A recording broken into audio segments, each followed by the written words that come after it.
Selamat malam, para pendengar. Anda kembali lagi di kanal pengakuan di usia senja. Suamiku sedang mandi. Sebuah pesan masuk dari istri adiknya. Aku hamil. Apa yang harus aku lakukan?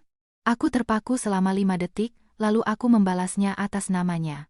Datanglah padaku. Istriku sedang tidak di rumah. Ponsel suamiku, Banyu, yang tergeletak di meja, tiba-tiba bergetar, sinyal pendek namun mendesak, seolah seseorang tidak sabar menunggu jawaban. Saat itu, aku sedang melipat beberapa set pakaian yang baru saja kering. Belum sempat aku merapikan kerutan di kemeja, cahaya layar ponsel menerpa mataku. Nama pengirimnya terlihat jelas, Senja, istri dari adik suamiku. Aku tidak punya kebiasaan memeriksa ponsel suamiku. Selama 6 tahun pernikahan, aku selalu percaya bahwa jika seseorang ingin menyembunyikan sesuatu, sekeras apapun kau mencari, kau tidak akan menemukan apa-apa. Namun entah kenapa, kali ini jantungku berdebar sangat kencang. Seolah firasat buruk menyelinap ke dalam kepala, dan aku dengan ringan menyentuh layar. Di sana muncul hanya satu baris kalimat pendek, yang membuat seluruh tubuhku kaku, aku hamil. Menurutmu apa yang harus kita lakukan? Aku terpaku bukan untuk 1 atau 2 detik, tetapi untuk beberapa saat yang panjang, di mana aku bisa mendengar detak jantungku sendiri. Telingaku berdengung, tenggorokanku kering, dan tangan yang memegang ponsel sedikit gemetar. Di kamar mandi, air masih mengalir deras. Banyu sedang bersenandung pelan. Kebiasaannya yang riang setelah seharian bekerja, suara itu, yang biasanya begitu akrab, kini terasa menusuk telinga. Di luar sana, segalanya telah runtuh, dan dia belum tahu apa-apa. Aku menelan ludah dan menggeser jari di layar untuk melihat pesan di atasnya. Ternyata bukan hanya baris itu, tetapi juga banyak percakapan lama yang belum pernah kulihat. Aku sangat merindukanmu. Semalam aku berpikir, andai saja dulu aku tidak menikah dengan orang lain. Setiap kata, setiap huruf, bagaikan jarum-jarum kecil yang menusuk mataku. Tidak perlu lagi menebak-nebak, tidak perlu lagi menghibur diri dengan pembenaran tak berarti.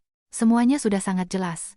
Aku pikir aku akan menangis, akan mendobrak masuk ke kamar mandi, membuka pintu dan menuntut penjelasan. Tapi tidak, aku tidak menangis dan tidak membuat keributan. Entah mengapa, saat itu aku luar biasa tenang. Nini adalah ketenangan seseorang yang telah jatuh ke dasar jurang dan menyadari bahwa tidak ada lagi yang bisa hilang. Aku menatap pesan itu lagi. Aku hamil.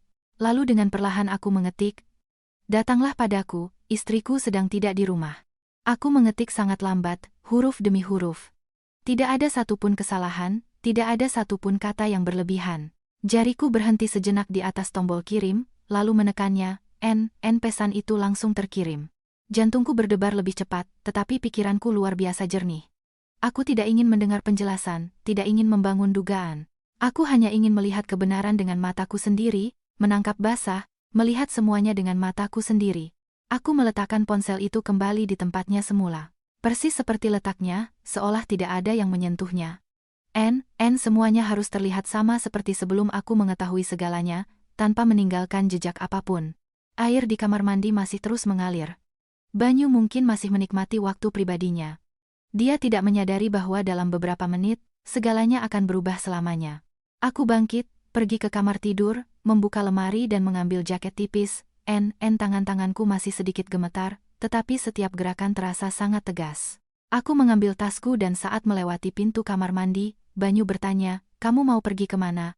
Suaranya biasa saja, bahkan sedikit santai. Aku menjawab, berusaha agar suaraku terdengar sealami mungkin. "Aku mau keluar sebentar, beli sesuatu. Aku akan segera kembali." Dia berkata, "Baiklah, hati-hati." Kalimat yang akrab. Dia mengatakannya setiap hari. Dulu aku akan merasakan kehangatan, tetapi sekarang, mendengarnya, aku hanya merasakan dingin. Aku membuka pintu, keluar, dan menutupnya dengan pelan. Lift turun lantai demi lantai.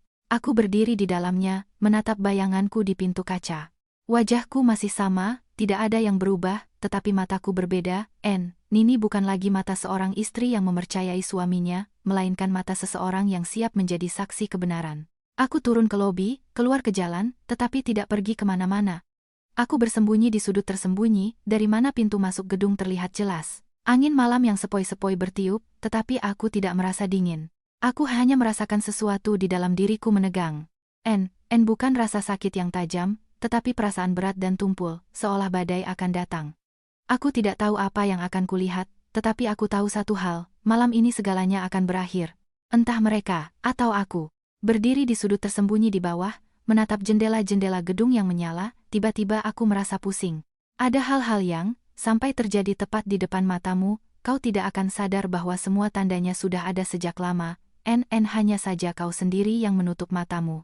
Dan tepat pada saat itu, sambil menunggu kemunculan Senja, pikiranku kembali ke hari-hari pertama pernikahan kami, ke masa ketika aku berpikir telah memilih pria yang tepat, keluarga yang tepat, tempat yang tepat untuk menjalani sisa hidupku dengan tenang. Aku telah menikah dengan Banyu selama tepat 6 tahun. 6 tahun tidak terlalu lama, tetapi cukup bagi seorang wanita untuk sepenuhnya mempercayai pernikahannya. Ketika aku menikah dengannya, semua orang mengatakan aku beruntung.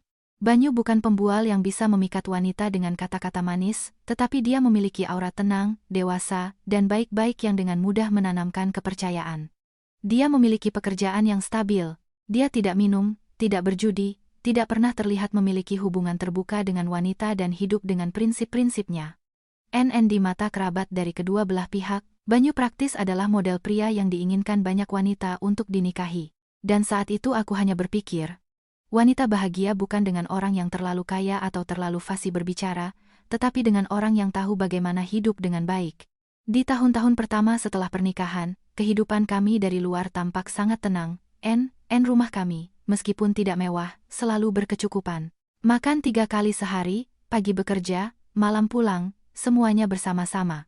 Banyu tidak banyak bicara, tetapi di depan umum dia tidak pernah membuatku merasa canggung. Di acara-acara keluarga, ketika bertemu kerabat, semua memujiku, mengatakan, betapa beruntungnya aku menikah dengan pria yang begitu tenang. Seorang tante bahkan setengah bercanda berkata, Kirana, kamu hebat, pilihanmu bagus. Banyu kami dari kecil sudah serius, tidak seperti pria lain. Setiap kali mendengarnya, aku hanya tersenyum. Saat itu aku benar-benar percaya bahwa hidupku akan terus berjalan damai. Ayah mertuaku, selain Banyu, memiliki satu putra lagi, Gilang. Gilang beberapa tahun lebih muda dari Banyu dengan karakter yang tidak stabil. Dalam keadaan normal, dia berbicara dengan normal, tetapi terkadang dia bisa marah tanpa alasan, merusak barang, atau duduk berjam-jam tanpa mengucapkan sepatah kata pun. Ibu mertuaku selalu berkata bahwa nasib Gilang berat. Sejak kecil kesehatannya lemah, dan seiring bertambahnya usia, ditambah tekanan pekerjaan, kepalanya jadi tidak beres. Seluruh keluarga mengalah pada Gilang, sekaligus merasa kasihan dan takut padanya. Setiap kali Gilang marah, yang paling sering menenangkannya adalah Banyu. Mungkin karena itu, di mata semua orang, Banyu tampak lebih menjadi kakak yang teladan, bertanggung jawab atas keluarga. Dan 3 tahun yang lalu, seluruh keluarga suamiku heboh ketika Gilang membawa Senja untuk diperkenalkan. Aku masih ingat dengan jelas pertemuan pertama kami. Senja saat itu mengenakan gaun krem. Rambutnya diikat ekor kuda rendah, wajahnya manis, bicaranya lembut, tetapi tatapannya sangat tajam. Dia bukan gadis sederhana dan baik hati yang biasa kau lihat, melainkan wanita yang tahu bahwa dia cantik, tahu apa yang menarik, dan sangat memahami apa yang dipikirkan oleh lawan bicaranya. Seluruh keluarga terkejut bukan karena dia tidak cantik, tetapi karena semua orang berpikir bahwa wanita seperti Senja bisa memilih pria yang lebih baik, lebih stabil, bukan Gilang, yang, seperti kata orang, kadang waras, kadang tidak. Pada hari yang sama, ketika aku membantu di dapur mencuci buah, salah satu kerabat suamiku berbisik di telingaku, aneh, kan? Gadis ini terlihat begitu cerdas. Mengapa dia mau menikah dengan Gilang? Aku hanya tersenyum sebagai jawaban, tidak tahu harus berkata apa, tetapi sejujurnya, aku sendiri juga merasa aneh. Senja bukanlah tipe wanita yang akan pasrah menikah dengan pria yang tidak stabil seperti Gilang, tanpa alasan khusus. Hanya saja saat itu aku tidak memikirkannya secara mendalam dan sama sekali tidak menduga bahwa alasan itu berhubungan langsung dengan suamiku. Pada hari pernikahan Gilang dan Senja, saat semua orang mengobrol di halaman restoran, aku tidak sengaja mendengar 2 kerabat di belakangku berbisik. Salah satunya berbicara sangat pelan, tetapi aku masih mendengarnya. Katanya, Senja dan Banyu dulu pernah pacaran. Yang lain terkesiap, benarkah? Lalu mengapa dia menikah dengan adiknya? Siapa yang tahu urusan orang lain? Hanya beberapa frasa, yang membuat punggungku merinding. Aku berbalik, dan mereka langsung diam. Tersenyum canggung, seolah tidak mengatakan apa-apa. Malam itu, ketika kami pulang, aku langsung bertanya pada Banyu. Aku ingat dia saat itu sedang melepas jam tangannya. Mendengar pertanyaanku, dia berhenti sejenak. Hanya sesaat, tetapi itu sudah cukup bagiku untuk menyadari bahwa dia tidak terkejut. Banyu tidak marah dan tidak menjelaskan panjang lebar, dia hanya tersenyum pahit dan berkata dengan sangat lembut, itu cerita lama, tidak perlu dibahas. Setelah mengatakan itu, dia berbalik, seolah itu adalah hal sepele yang tidak perlu kukhawatirkan. Sikapnya yang meremehkan itulah yang membuatku merasa ada ganjalan di tenggorokan. Jika memang tidak ada apa-apa, mengapa dia tidak menatap mataku langsung dan menjelaskan semuanya dengan jelas? Sejak hari itu, ada duri yang bersarang di hatiku, duri itu tidak cukup tajam untuk langsung menyebabkan pendarahan. Tapi itu ada di sana, dan setiap kali aku menyentuhnya, aku merasakan tusukan. Aku mencoba meyakinkan diri bahwa setiap orang punya masa lalu. Yang penting adalah masa kini. Senja sekarang adalah istri Gilang, dan Banyu adalah suamiku. Kami hidup dalam satu keluarga besar, dan jika ada sesuatu di masa lalu, biarlah itu tetap di masa lalu. Aku mencoba berpikir begitu, untuk menjaga kedamaian bagi diriku sendiri. Tetapi seiring berjalannya waktu, Senja mulai berperilaku sedemikian rupa sehingga aku tidak bisa tidak memperhatikannya. Dia sangat dekat dengan Banyu. Tapi ini bukan kedekatan ipar perempuan yang menghormati kakak iparnya, melainkan kedekatan yang timbul ketika orang sudah lama melewati semua batas. Suatu kali saat makan malam, Senja, seolah tanpa beban, meletakkan sepotong perut ikan ke piring Banyu dan tersenyum.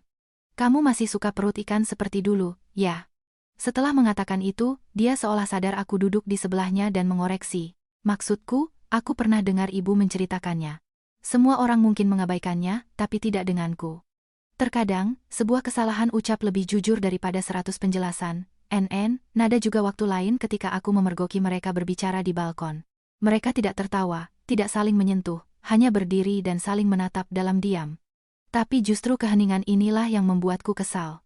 Itu bukan tatapan antara kakak ipar dan adik ipar.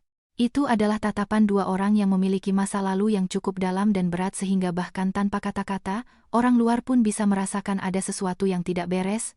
Ketika aku mendekat, Senja berpaling lebih dulu, dan Banyu dengan wajah dingin bertanya padaku, "Kamu mulai berpikir yang tidak-tidak lagi?" Aku menjawab bahwa aku merasa ada sesuatu yang tidak beres di antara mereka. Dia langsung menepisnya. "Kamu terlalu banyak berpikir. Jangan membesar-besarkan masalah." Kalimat ini kemudian ku dengar berkali-kali, setiap kali aku merasa cemas, dia bilang aku terlalu banyak berpikir. Setiap kali aku mencoba mencari tahu kebenarannya, dia bilang jangan membesar-besarkan masalah.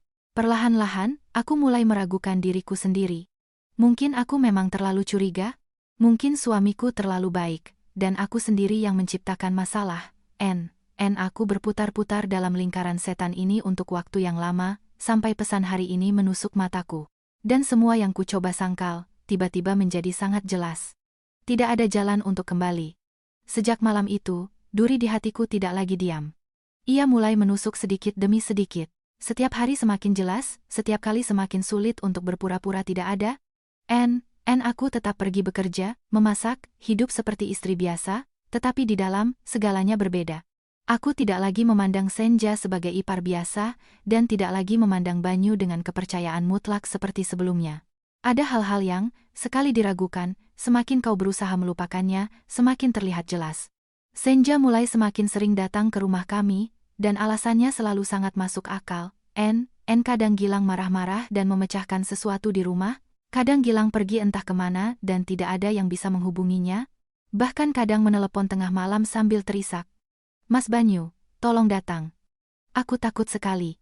Pada saat-saat seperti itu, jika Banyu ada di rumah, dia hampir selalu langsung melompat. Terkadang aku bahkan belum sempat bertanya apa-apa, dia sudah mengenakan jaket, memakai sepatu sambil berkata singkat, "Gilang kumat lagi." Aku pergi melihatnya.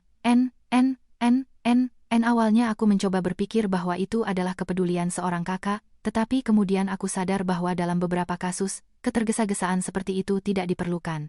Suatu hari, sudah lewat jam 9 malam, dan Senja datang lagi.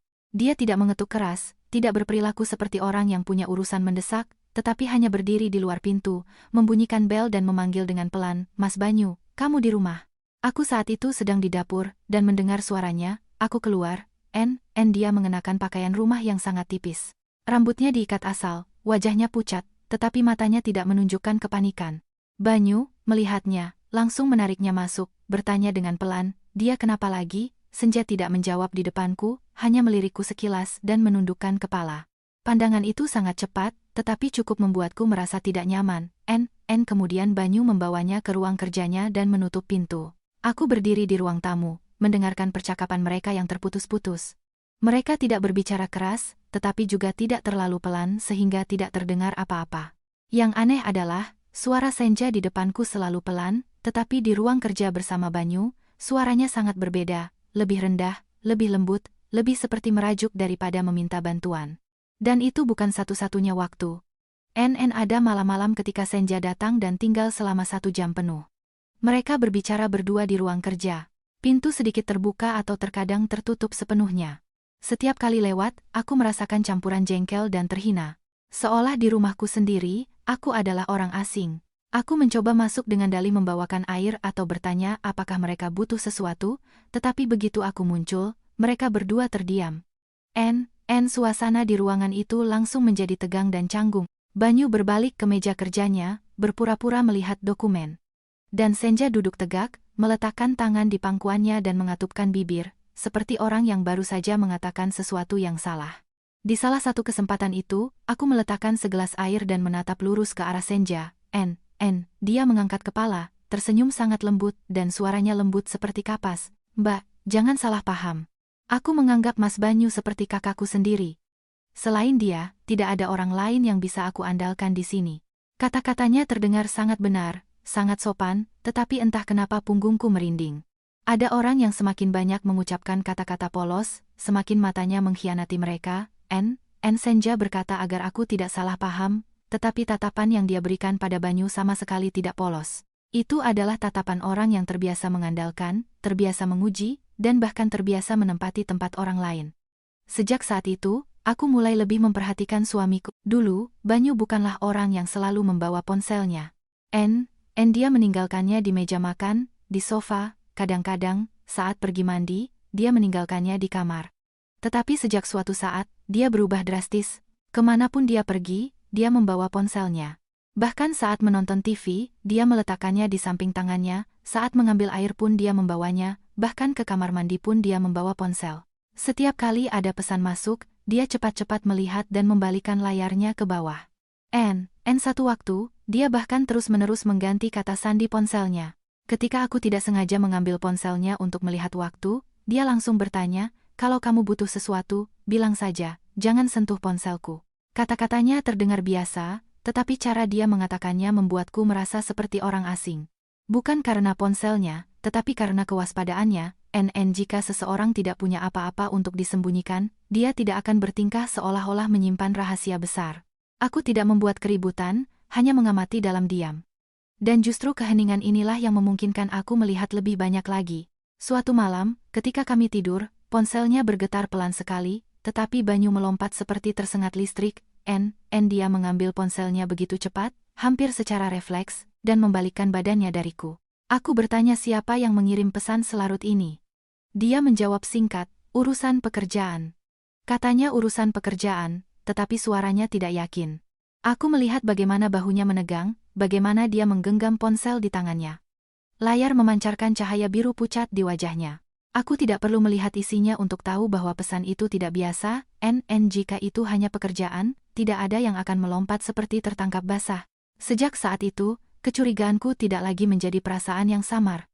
Aku mulai memperhatikan uang di rumah. Rekening kami berdua selalu relatif terpisah, tetapi aku tahu tentang pengeluaran besar.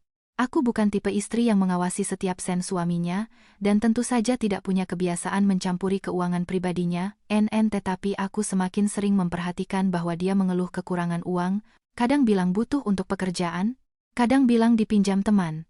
Suatu kali di akhir bulan, saat memeriksa beberapa transfer untuk membayar asuransi, aku tidak sengaja melihat bahwa nama penerima sering berulang.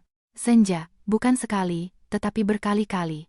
Jumlahnya dari 5 hingga 15 juta, dan terkadang hingga 30 juta rupiah. Transfer dilakukan dengan interval pendek, dan semuanya adalah jumlah yang cukup besar untuk tidak dianggap sebagai pinjaman kecil. Aku lama menatap layar, merasakan dingin dan hampa sekaligus. Malam itu, aku menunggu sampai Banyu selesai makan, baru kemudian bertanya. Aku bertanya dengan sangat tenang, mengapa dia begitu sering mentransfer uang kepada Senja? Napa yang terjadi sehingga dia terus-menerus membutuhkan bantuannya? Banyu, yang sedang minum air, membeku, lalu meletakkan gelasnya dengan keras di atas meja. Suaranya langsung menjadi tajam. Dia istri adikku. Kalau dia kesulitan, harus dibantu.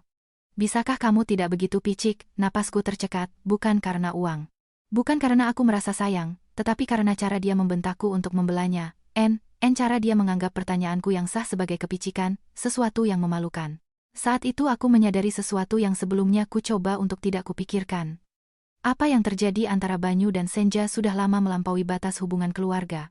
Dan yang paling menyakitkan bukanlah uangnya, bukan percakapan rahasia di balik pintu tertutup, tetapi fakta bahwa suamiku memihaknya begitu alami, begitu naluriah, seolah-olah yang membutuhkan penghiburan dan perlindungan dalam cerita ini bukanlah aku. Setelah kejadian itu, ketika Banyu membentakku karena transfer uang kepada Senja, aku tidak pernah bertanya lagi. Bukan karena aku percaya kata-katanya, tetapi karena aku sangat mengerti satu hal. Jika seseorang ingin menyembunyikan sesuatu, semakin banyak kau bertanya, semakin banyak alasan baginya untuk bersembunyi lebih rapat lagi. Ada kebenaran yang tidak bisa ditarik keluar dengan air mata atau pertengkaran. Untuk melihatnya, yang tersisa hanyalah diam dan melihat dengan sangat saksama. Dan memang, langit tidak menipu orang yang mulai terbuka matanya. Suatu akhir pekan, ketika Banyu di rumah dan aku baru saja selesai menjemur pakaian di balkon, aku ingat lupa membawa lap di ruang tamu dan pergi mengambilnya. Melewati jendela kamar tidur, aku mendengar Senja berbicara di telepon di balkon apartemen sebelah. Apartemen kedua bersaudara itu berada di gedung yang sama, tidak terlalu jauh satu sama lain. Jika sepi dan orang di ujung sana tidak berbicara terlalu pelan, beberapa hal bisa terdengar. Awalnya aku tidak memperhatikan, tetapi kemudian aku membeku ketika mendengar suaranya dengan jelas. Itu bukan lagi nada manis dan pura-pura lemah yang biasanya dia gunakan, melainkan suara orang yang jengkel, tersinggung, dan bahkan sedikit kesal. Senja berbicara sangat cepat, seolah sudah lama menumpuknya. Aku sudah bilang, kalau bukan karena kamu, aku tidak akan menikah dengan Gilang. Kamu pikir aku tidak punya kerjaan? Siapa yang mau hidup dengan orang yang kadang waras, kadang tidak, setiap hari? Aku membeku, masih memegang lap, dan telapak tanganku menjadi dingin. Aku takut bernapas keras, berdiri tak bergerak, seperti bayangan. Suara Senja terus terdengar. Setiap kata seperti pisau yang mengupas topeng-topeng yang telah lama dikenakannya. Aku tidak bisa mendengar semuanya karena angin bertiup dan terdengar suara mobil dari jalan. Tetapi satu kalimat.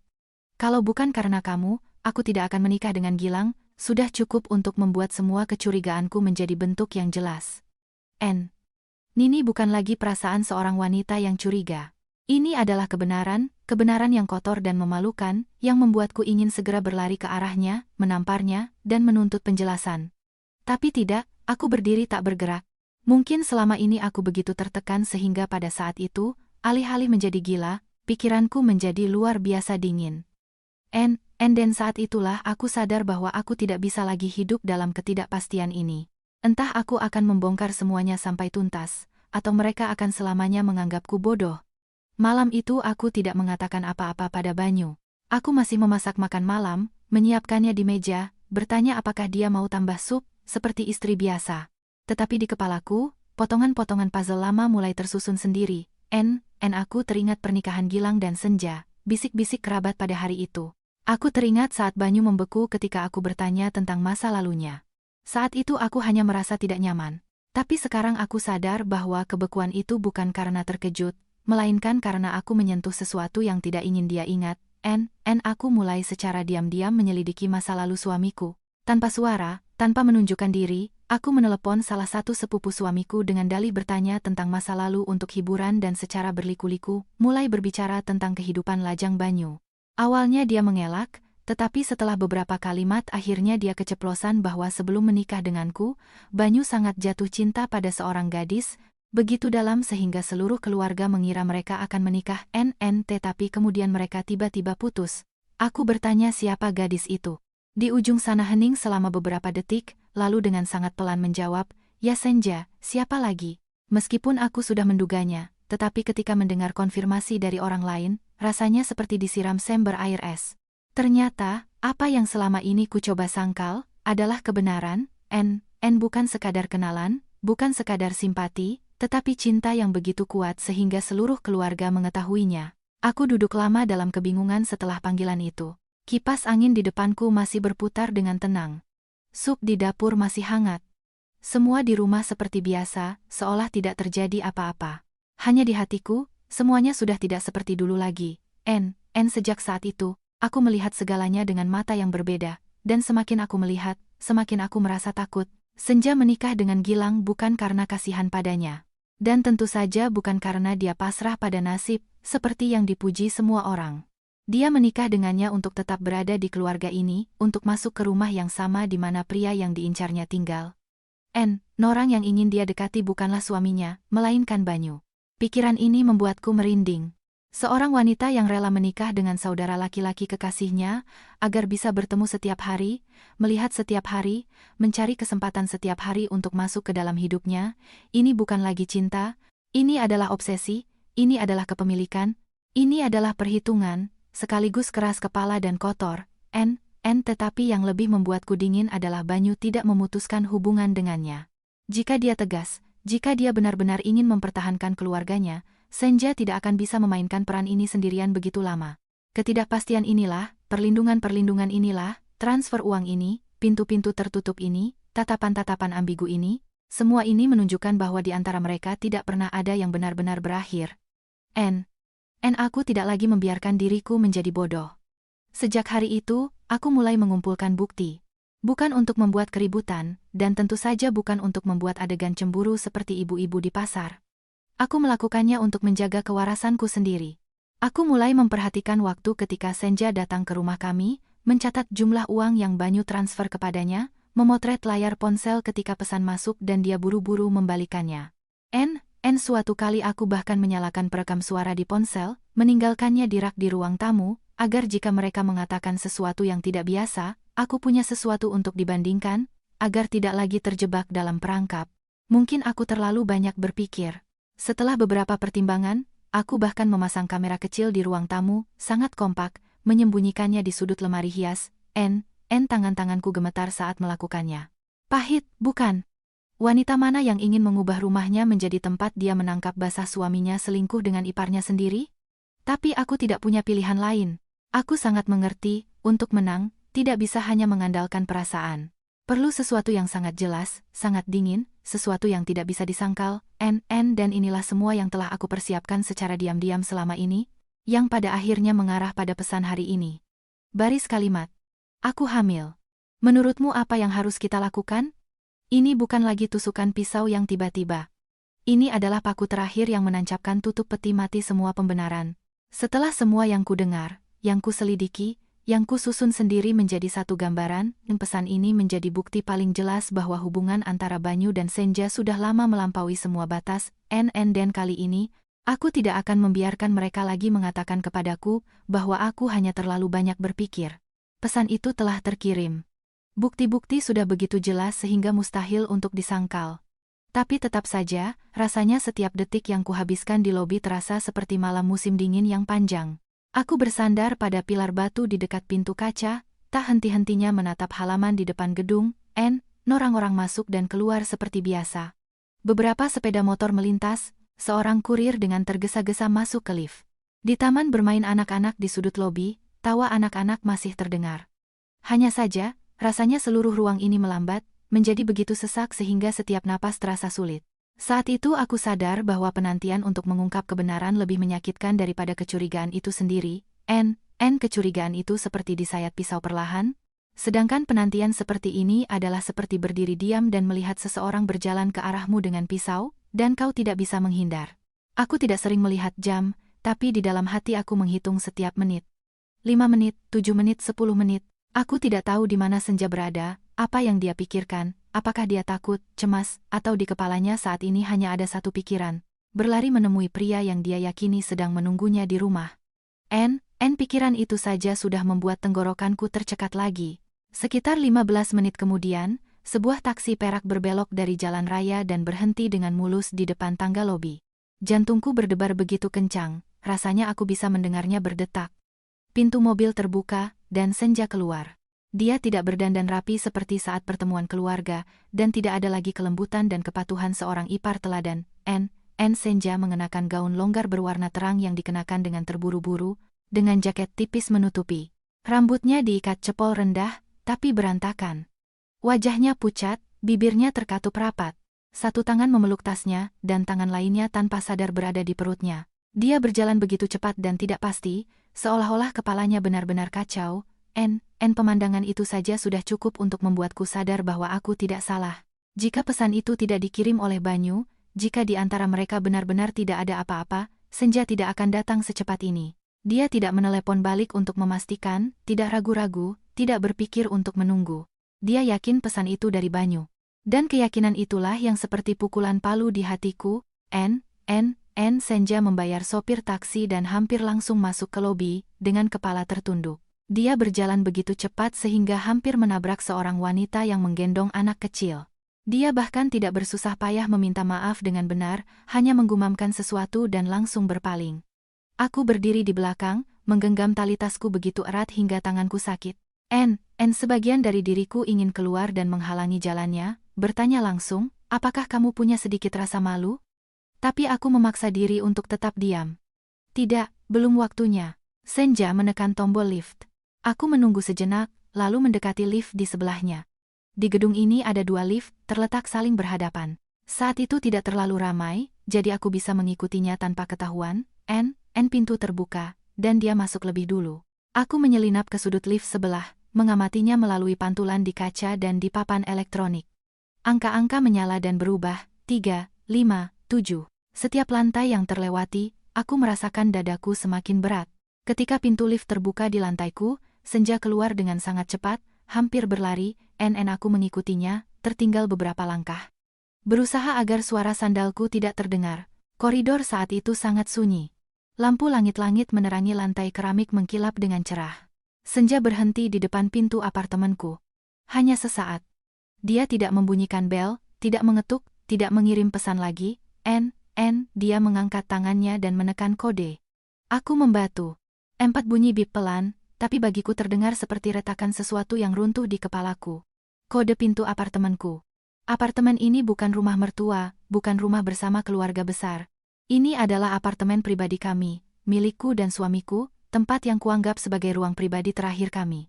Dan Senja membuka pintu dengan kode begitu lancar, tanpa ragu sedikit pun, tanpa mencoba-coba. Ini berarti dia sudah lama mengetahui kodenya. Dan jika dia tahu, pasti dia sudah pernah masuk sebelumnya. Pintu terbuka. Senja menyelinap masuk dan menutupnya di belakangnya, meninggalkan celah, seolah-olah dia terbiasa melakukan semuanya dengan tenang, agar tidak menimbulkan suara. Aku mendekat, bersandar ke dinding di dekat pintu. Dari dalam terdengar suaranya, bergetar, tetapi tidak cukup pelan untuk tidak kudengar. Mas Banyu, aku datang. Kata-kata itu membuatku memejamkan mata sejenak. Tidak ada lagi cara untuk menipu diri sendiri. Tidak ada lagi kalimat. Kamu terlalu banyak berpikir, yang bisa menyelamatkan mereka. Semuanya telah terungkap dengan kejam. Di dalam, keheningan menyelimuti selama beberapa tarikan napas. Kemudian aku mendengar suara sandal jepit di lantai. Mungkin Banyu baru saja keluar dari kamar mandi. Aku membayangkan adegan itu dengan sangat jelas. Rambutnya masih basah, kaos dikenakan seadanya. Dari tubuhnya masih tercium aroma sabun mandi yang sama yang kucium setiap malam selama bertahun-tahun. Dan seperti yang kuduga, suasana di rumah seolah membeku. Tidak ada sapaan, tidak ada pura-pura terkejut, hanya keheningan yang sangat singkat. Tapi begitu tebal, bahkan aku yang berdiri di luar pun merasakannya. Aku tidak melihat mereka saat itu, tetapi aku tahu mereka sedang saling menatap. Tatapan yang tidak membutuhkan kata-kata, tatapan orang-orang yang terlalu mengenal satu sama lain sehingga ketika salah satunya muncul tiba-tiba, yang lain langsung mengerti alasannya. Justru keheningan inilah yang membongkar mereka lebih dari 100 pengakuan. Aku menarik napas dalam-dalam dan mendorong pintu. Pintu terbuka perlahan, lampu ruang tamu menyala. Di lantai ada beberapa tetes air yang jatuh dari rambut seseorang. Senja berdiri di dekat sofa. Wajahnya pucat seperti kanvas. Dia masih memeluk tasnya ke perut. Banyu berdiri beberapa langkah darinya. Rambutnya memang basah. Handuk tergantung santai di bahunya. Mereka berdua berbalik tajam ke arahku. Aku masuk, meletakkan tasku di kursi, dan mengangkat kepala, menatap lurus ke arah mereka. Tidak berteriak, tidak menangis, suaraku tidak bergetar. Aku hanya mengucapkan satu kalimat, perlahan dan dingin, sehingga aku sendiri merasa asing. Lanjutkan saja. Anggap saja aku tidak ada di sini. Suasana di ruangan itu benar-benar membeku. Senja menjadi pucat, bibirnya bergetar, tetapi dia tidak bisa mengucapkan sepatah kata pun. Dan Banyu, seolah napasnya tercekat, dengan mata terbelalak, tergagap, hanya bisa mengeluarkan satu kalimat, "Kamu, kenapa kamu pulang begitu cepat?" Dan pada saat itulah aku sadar bahwa semua topeng terakhir akhirnya terlepas. Banyu menanyakan pertanyaan itu padaku, dan seluruh ruangan kembali tenggelam dalam keheningan yang pekat. Aku memandangnya, lalu menatap Senja. Kalau saja ini terjadi sebelumnya, aku mungkin akan menangis, gemetar, dan dengan putus asa bertanya, apa salahku sehingga aku diperlakukan seperti ini? Tapi pada saat ini, semua rasa sakitku sepertinya telah melewati ambang emosi yang bergejolak. Perasaan itu mereda, mendingin, dan yang tersisa hanyalah kepahitan yang tajam, sangat tidak menyenangkan. Aku melangkah lagi ke dalam ruangan, tanpa mengalihkan pandangan dari Senja. Dia berdiri di sana, dengan wajah tanpa darah, menggenggam tali tasnya seolah jika dilepaskan, dia akan langsung ambruk. Aku mulai berbicara, setiap kata perlahan, tapi mantap, seperti batu. "Katakan, anak siapa ini?" Senja menggerakkan bibirnya. Matanya berkedip cepat, seperti orang yang tergesa-gesa mencari kalimat yang cukup cerdik untuk menyelamatkan dirinya. Tapi sebelum dia sempat mengatakan apa-apa, Banyu menyela. Dia melangkah maju dengan tegas, seolah secara naluriah mencoba berdiri di antara aku dan dia. "Kirana, tenanglah, ini semua tidak seperti yang kamu pikirkan." Mendengar itu, aku tertawa, tawa singkat dan pahit, yang membuat lidahku sendiri terasa pahit. "Tidak seperti yang aku pikirkan," ulangku, menatap lurus ke wajahnya. "Lalu apa yang kalian berdua lakukan di rumahku saat dia baru saja memanggil namamu, tanpa mengetuk, tanpa membunyikan bel, melainkan membuka pintu dengan kode, seolah-olah ini adalah tempat umum? Kalian sedang bermain sandiwara?" Banyu terdiam. Wajahnya cepat berubah dari pucat menjadi tegang. Aku tahu dia sedang mencoba memikirkan sesuatu, mengarang cerita agar situasi ini terlihat tidak terlalu kotor. Tapi semakin aku menatapnya, semakin besar rasa jijik yang kurasakan. Selama ini aku hidup dengan orang seperti ini. Orang yang, saat tertangkap basah, masih membuka mulut untuk mengatakan, "Ini tidak seperti yang kamu pikirkan." Pada saat itu, Senja tiba-tiba berlutut. Dia jatuh berlutut tepat di tengah ruang tamu. Air mata mengalir deras. Suaranya terputus-putus. "Kak, tolong, dengarkan aku. Maafkan aku." Aku sedikit terkejut, bukan karena kasihan, tetapi karena betapa cepatnya dia berlutut. Menangis begitu manis, persis seperti orang yang terbiasa menggunakan air mata sebagai jalan pintas. Aku menatapnya selama beberapa detik. Ya, Senja memang cantik, pandai berbicara lembut. Dia memiliki penampilan rapuh yang mudah menyentuh hati pria. Tapi sekarang, jika dilihat lebih dekat, aku melihat bahwa air matanya bukanlah air mata penyesalan, melainkan air mata orang yang terpojok. Aku bertanya dengan dingin, "Minta maaf untuk apa?" "Karena tidak sengaja. Tidak sengaja menulis kepada suamiku bahwa kamu hamil." Tidak sengaja, setelah menerima pesan, langsung bergegas ke sini. "Tidak sengaja tahu kode apartemenku." "Kamu pikir aku bodoh?" Senja, sambil memegangi perutnya, menangis lebih keras lagi. "Aku benar-benar tidak menginginkan ini. Tidak mau." Aku memotongnya. Setiap kata keluar seperti tusukan pisau. "Tidak mau, tapi tetap saja naik ke tempat tidur suami orang. Tidak mau, tapi tetap saja bertemu diam-diam di belakangku." Kamu mengatakan itu, dan kamu tidak merasa malu?" Mungkin nada dinginku yang membuat Banyu kehilangan kendali. Dia berteriak keras. Suaranya menjadi kasar. "Kirana, bicaralah yang sopan." "Sopan?" Aku berbalik tajam ke arahnya. Hanya 2 kata, tapi seolah menyiram bensin ke dalam api yang sudah lama membara di dalam diriku. Aku mendekatinya selangkah, begitu dekat sehingga aku bisa melihat tetesan air di rambutnya yang belum kering. Kamu menyuruhku untuk sopan?" Aku menekankan setiap kata. "Orang yang tidur dengan iparnya sendiri di belakang punggung istrinya itu kamu. Orang yang membawa kekasihnya ke rumahnya sendiri itu kamu. Orang yang membiarkanku ditipu seperti orang bodoh selama ini juga kamu.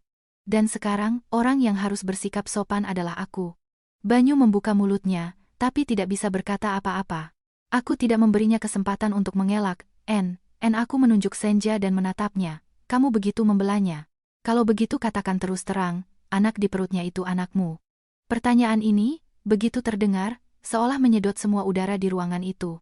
Senja tiba-tiba mengangkat kepalanya. Banyu membeku di tempat. Matanya berkedip keras, dan dia berpaling, tidak berani menatap mataku, hanya sesaat. Tapi penghindaran tatapan itu adalah jawaban yang lebih jelas daripada pengakuan apapun. Kalau saja dia tidak bersalah, dia akan marah, dia akan menyangkal, dia akan memukul meja dan menuduhku berbohong. Tapi tidak, dia diam. Keheningan yang pengecut, kotor, dan penuh rasa bersalah. Telingaku berdengung, tapi hatiku menjadi dingin. Ternyata, pada saat ini, yang membunuhku bukanlah lagi kecurigaan, melainkan konfirmasi. Senja tiba-tiba menangis lebih keras lagi, membungkuk, satu tangan memegangi perutnya, dan tangan lainnya menopang dirinya di lantai. Aku tidak menginginkan ini. Aku benar-benar tidak menginginkannya, isaknya. Suaranya bergetar dan terputus-putus. Tapi aku tidak bisa meninggalkannya. Aku tidak bisa meninggalkannya. Aku berhenti sejenak untuk bernapas. Tidak bisa meninggalkannya. Frasa itu terdengar di tengah ruangan yang terang benderang, di antara aroma sabun mandi yang masih menguar di sekitar suamiku. Di tengah adegan tak tahu malu yang kulihat dengan mata kepalaku sendiri, dan itu mengkonfirmasi segalanya. Tidak perlu tes DNA, tidak perlu satu pesan pun lagi. Satu kalimat itu saja sudah cukup untuk membongkar mereka berdua. Aku memandang Senja, lalu menatap Banyu. Satu berlutut di kakiku, menangis seperti korban. Yang lain berdiri tegak di depanku, dengan punggung lurus, tapi dengan tatapan bingung. Aku tiba-tiba merasa sangat sedih sampai terasa lucu. Pernikahanku selama 6 tahun, ternyata, dihancurkan oleh kedua orang yang berdiri di ruang tamu ini. Satunya begitu tak tahu malu hingga menikahi adik iparnya agar bisa dekat dengan mantannya. Satunya lagi begitu pengecut hingga setiap hari berselingkuh sambil berpura-pura menjadi suami yang baik. Aku menarik napas sangat perlahan dan mengucapkan satu kalimat, pelan, tapi begitu dingin hingga mereka berdua membeku. Akhirnya kalian berdua membiarkan aku melihat betapa bodohnya aku. Begitu aku selesai mengucapkan kalimat itu, terdengar suara gaduh dari luar, seolah-olah seseorang kehilangan kesabaran untuk mengetuk, hampir dengan paksa mendorong pintu. Aku, Banyu, dan Senja, kami semua terkejut dan menoleh. Detik berikutnya, Gilang berdiri di ambang pintu. Wajahnya merah padam, matanya merah menyala. Dia terengah-engah, seperti orang yang berlari ke sini dengan satu tarikan napas, menahan semua amarah dan kebenciannya. Senja, melihat suaminya, menjadi semakin pucat. Dia secara naluriah mundur setengah langkah, memeluk perutnya lebih erat, sementara Banyu membeku di tempat, dan kali ini kepanikan di wajahnya tidak terselubung. Aku belum sempat mengerti mengapa Gilang datang sekarang, ketika dia menggeram, setiap kata keluar dari sela-sela giginya, aku tahu semuanya. Kalian pikir bisa menyembunyikan ini dariku selamanya? Kata-kata itu jatuh di tengah ruangan seperti batu yang dilemparkan ke permukaan air yang tegang. Semuanya terguncang bukan hanya karena Gilang muncul, tetapi karena nadanya, yang sama sekali tidak seperti keadaan tidak seimbang dan linglung yang dibicarakan seluruh keluarga suamiku selama bertahun-tahun. Tidak ada tatapan kosong, tidak ada kenaifan, tidak ada gagap yang tidak jelas. Di depanku berdiri Gilang, sadar hingga terasa dingin. Banyu bereaksi lebih dulu, tetapi reaksinya bukan kegembiraan atas kedatangan saudaranya, dan tentu saja bukan kejutan yang tidak biasa. Dia menjadi pucat pasi. Suaranya pecah. Gilang, kamu. Apa yang kamu lakukan di sini? Gilang tertawa. Tawa singkat, kering, dan penuh cemoohan. Dia mengambil beberapa langkah lagi ke dalam ruangan. Pintu di belakangnya terbanting menutup, mengeluarkan bunyi klik pelan yang terdengar seperti gerendel yang mengunci semua jalan keluar bagi 3 orang yang tersisa di ruangan itu. Apa yang aku lakukan di sini? Ulang Gilang, menatap lurus ke arah Banyu. Aku datang untuk melihat sampai kapan kalian akan memainkan permainan kotor ini. Senja menangis, melangkah maju selangkah. Suaranya bergetar. Gilang, jangan, dengarkan aku. Tapi Gilang tidak menatap istrinya. Tatapannya terpaku pada Banyu, seolah-olah pria di hadapannya bukan lagi saudaranya, melainkan musuh bebuyutan. Kemudian, tiba-tiba Gilang mengeluarkan selembar kertas yang terlipat 2 dari mapnya, dan melemparkannya dengan keras ke meja kopi. Lembaran itu terbuka, meluncur di permukaan kaca, dan berhenti tepat di depanku. Aku secara refleks menunduk. Di bagian atas lembar itu, dengan huruf tebal, tercetak nama sebuah klinik kesuburan. Di bawahnya, informasi tentang sampel untuk analisis, usia kehamilan, nomor kasus, dan pada bagian kesimpulan, pandanganku terpaku lama pada angka yang seolah ingin merobek otakku, probabilitas ayah 9998%. Aku tidak ingat apakah aku bernapas saat itu. Aku hanya tahu bahwa seluruh tubuhku menjadi dingin. Meskipun di lubuk hatiku aku sudah tahu, melihat, mendengar, dan menyusun sendiri semua teka-teki kotor ini, tetapi ketika itu tersaji dalam bentuk selembar kertas putih dengan huruf hitam, dalam bentuk kesimpulan yang dingin dan tanpa emosi, rasanya seperti seseorang memukulku dengan palu tepat di dada. Anak di dalam perut Senja memang benar anak Banyu. Ini bukan lagi kecurigaan, bukan pertengkaran keluarga, melainkan fakta yang bisa dipegang. Banyu bergegas maju, wajahnya berubah. Siapa yang mengizinkanmu melakukan ini? Geramnya. Suaranya panik sekaligus marah. Dari mana kamu mendapatkan sampelnya? Siapa yang menyuruhmu? Gilang menatapnya. Sudut bibirnya membentuk senyum pahit dan menyakitkan. Kamu pikir aku benar-benar bodoh, kata Gilang. Setiap kata begitu tegas. Kamu pikir karena aku pernah beberapa kali kambuh, aku akan menjadi idiot seumur hidup yang bisa kalian manipulasi. Aku pura-pura gila untuk melihat sejauh mana kalian akan melangkah. Senja, seolah-olah semua udaranya telah keluar, merosot ke sofa, air mata mengalir deras. Bukan begitu, Gilang, jangan bicara seperti itu, gagapnya, lalu tiba-tiba melompat, bergegas ke suaminya dan meraih lengannya, seolah mencoba menahan sesuatu. Aku tahu aku salah, tapi dengarkan penjelasanku. Semuanya tidak seperti yang kamu pikirkan. Gilang dengan paksa menarik tangannya begitu kasar sehingga Senja terhuyung dan hampir jatuh. Suara Gilang tidak keras, tetapi dingin hingga menusuk tulang. Tidak seperti yang aku pikirkan.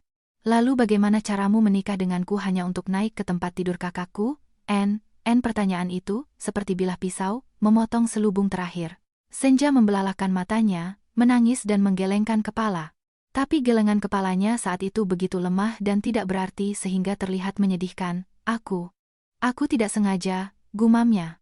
Mendengar itu, aku merasa lucu. Bahkan di saat seperti ini, wanita ini hanya bisa berpegangan pada satu kalimat. Tidak sengaja. Seolah-olah setiap pengkhianatan, setiap kebohongan, setiap perhitungan bisa dihapus dengan beberapa tetes air mata.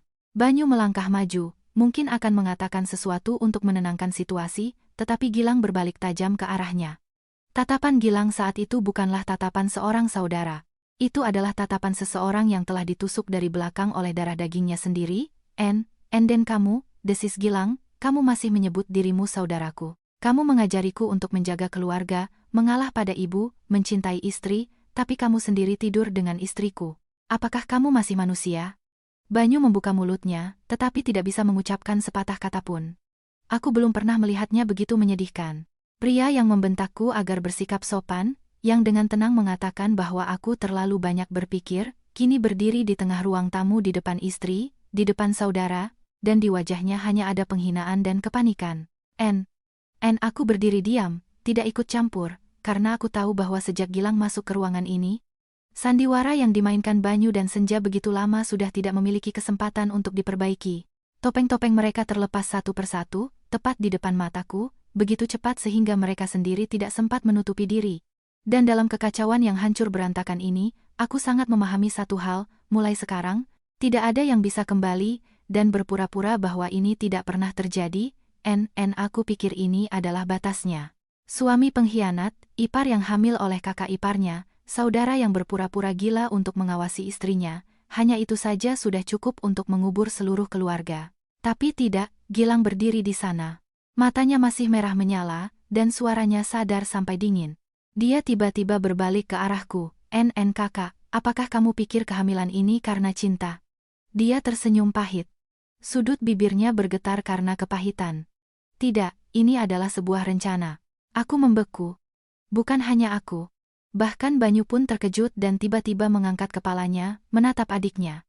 Dan Senja tampak pucat, dia melompat maju selangkah. Suaranya pecah. Gilang, diamlah. Tapi Gilang tidak diam. Mungkin semua luka yang terpendam, semua penghinaan yang begitu lama ditahan, membuatnya tidak mau meninggalkan setetes pun martabat terakhir bagi siapapun. Dia menatap Senja. Setiap kata jatuh seperti timah. Takut? Kenapa tidak biarkan aku melanjutkan? Atau karena jika kakak Kirana tahu segalanya, rencanamu dengan kakakku akan hancur? Punggungku merinding. Rencana. Baru saat itulah aku sadar bahwa dalam kesakitanku karena pengkhianatan, aku masih terlalu naif. Aku hanya berpikir tentang cinta lama, tentang nafsu, tentang pertemuan rahasia. Tapi tatapan Gilang saat itu memberitahuku bahwa di balik kehamilan ini ada sesuatu yang jauh lebih kotor. Gilang berbalik ke arahku. Suaranya menjadi lebih rendah, tapi setiap kata jelas. Kakak, apakah kamu ingat bahwa apartemen ini atas namamu?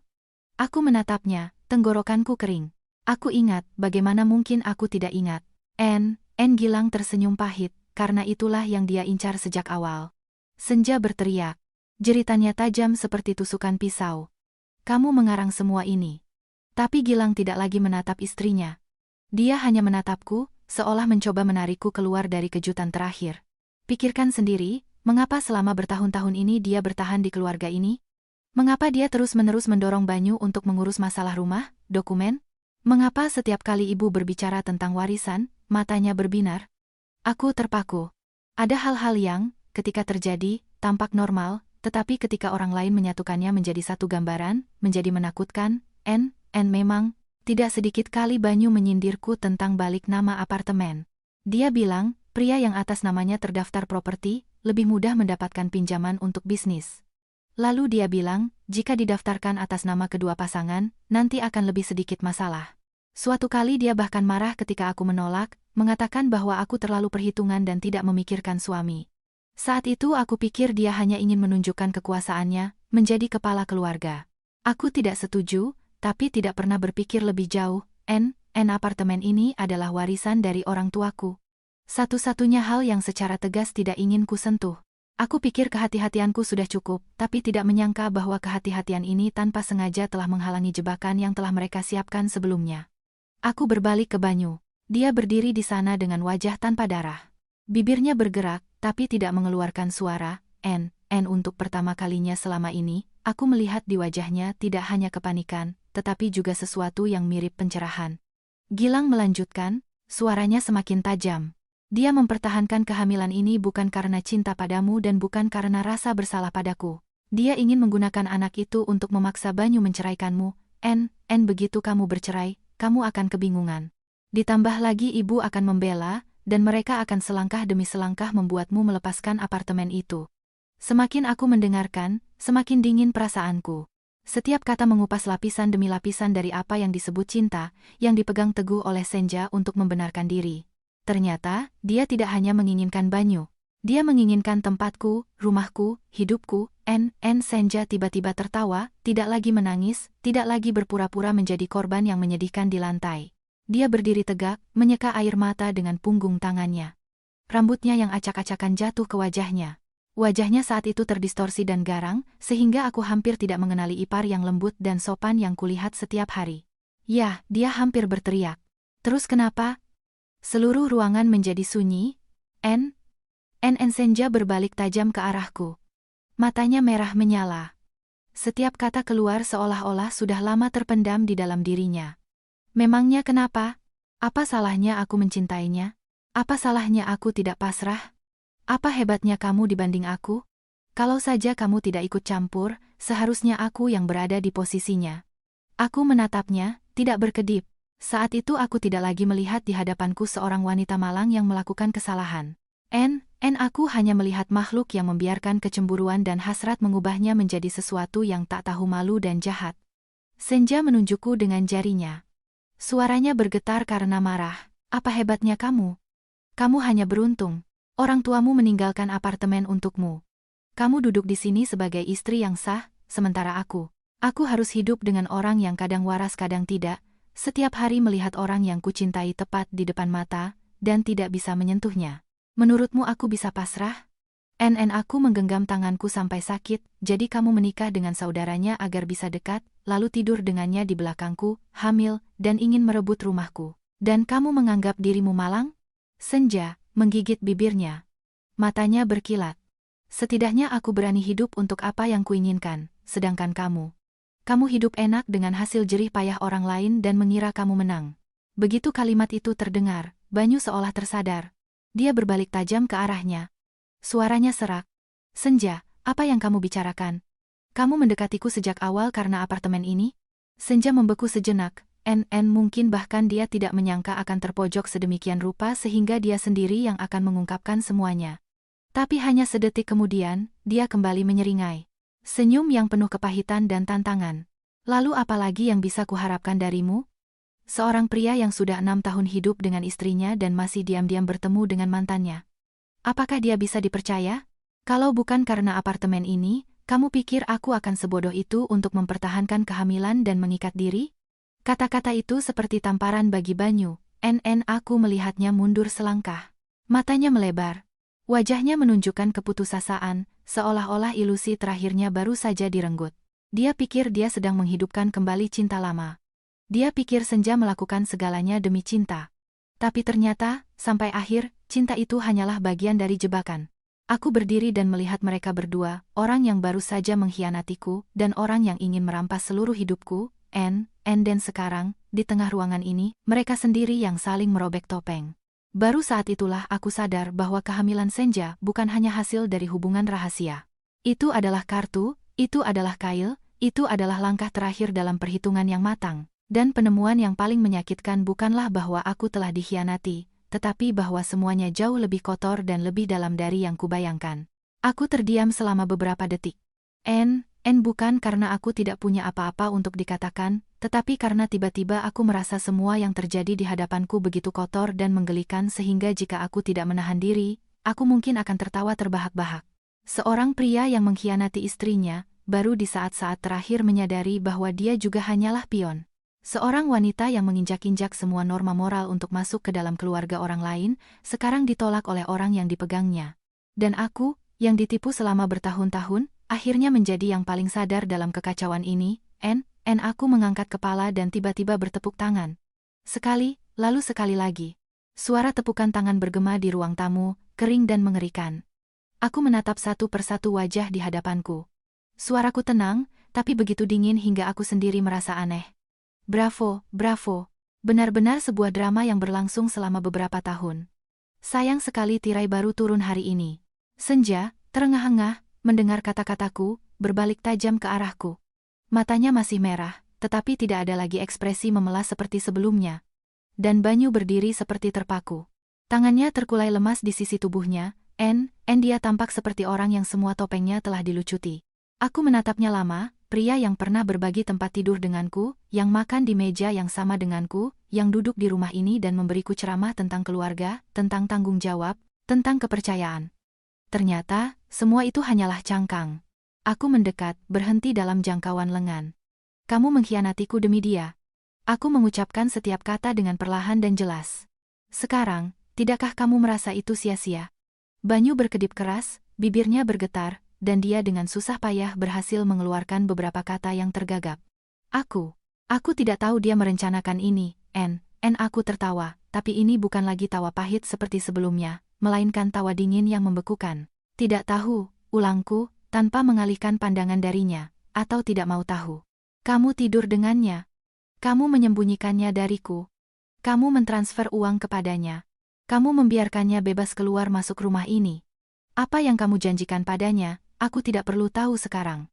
Tapi setelah semua ini, kamu berdiri di sini dan mengatakan tidak tahu. Kamu pikir aku akan percaya satu katamu pun? Banyu tercekik, aku melihat dengan jelas bagaimana keringat muncul di pelipisnya. Meskipun AC di rumah masih menyala, sikap dewasa dan tenang yang dia gunakan untuk menekan semua kecurigaanku kini telah lenyap. Di hadapanku hanyalah seorang pengecut yang mencoba berpegangan pada pembenaran terakhir. Senja, mendengar ini, tidak tahan, dia melangkah maju. Matanya terpaku pada Banyu. Suaranya hampir pecah menjadi jeritan. Banyu, katakan sesuatu. Kamu kan mencintaiku. Kamu bilang kamu tidak pernah melupakanku. Katakan. Seluruh ruangan kembali bergetar dengan kalimat itu, aku menatap lurus ke arah Banyu. Pada saat itu, jika dia melangkah maju, jika dia berbalik untuk melindunginya, seperti yang telah dia lakukan berkali-kali, setidaknya aku tidak akan merasa jijik, karena itu akan sesuai dengan wajah aslinya. Tapi tidak, dia diam. Tidak hanya diam, tetapi mengambil langkah mundur yang sangat tidak kentara, secara naluriah menghindari Senja. Hanya dari satu langkah mundur itu, wajah Senja menjadi terdistorsi. Aku melihat dengan sangat jelas bagaimana di matanya terlintas keterkejutan, penghinaan, dan kemudian kemarahan. Gilang, yang berdiri di sebelahnya, menyeringai. Tawa ini tidak menyenangkan, tetapi penuh sarkasme dan kepahitan. Dia menyilangkan tangannya di dada, menatap istrinya seperti orang asing. Lihat, kata Gilang. Suaranya serak, tapi tajam. Kamu hanyalah pilihan sementara. Begitu menyangkut uang, rumah, tanggung jawab yang sebenarnya, apa artinya kamu di matanya? Senja berbalik tajam ke suaminya, lalu kembali ke Banyu. Tangannya terkepal begitu erat hingga buku-buku jarinya memutih. Tidak, dia terus menggelengkan kepalanya. Tidak mungkin. Aku tidak kalah, aku tidak kalah. Kata pertama terdengar bergetar, yang kedua sudah berteriak. Aku sudah bersamamu bertahun-tahun, aku sudah menanggung begitu banyak. Aku mengandung anakmu. Kamu tidak bisa begitu saja berpaling dariku. Dia mengatakan ini sambil menerjang Banyu untuk meraih lengannya, tetapi dia dengan cepat menghindar.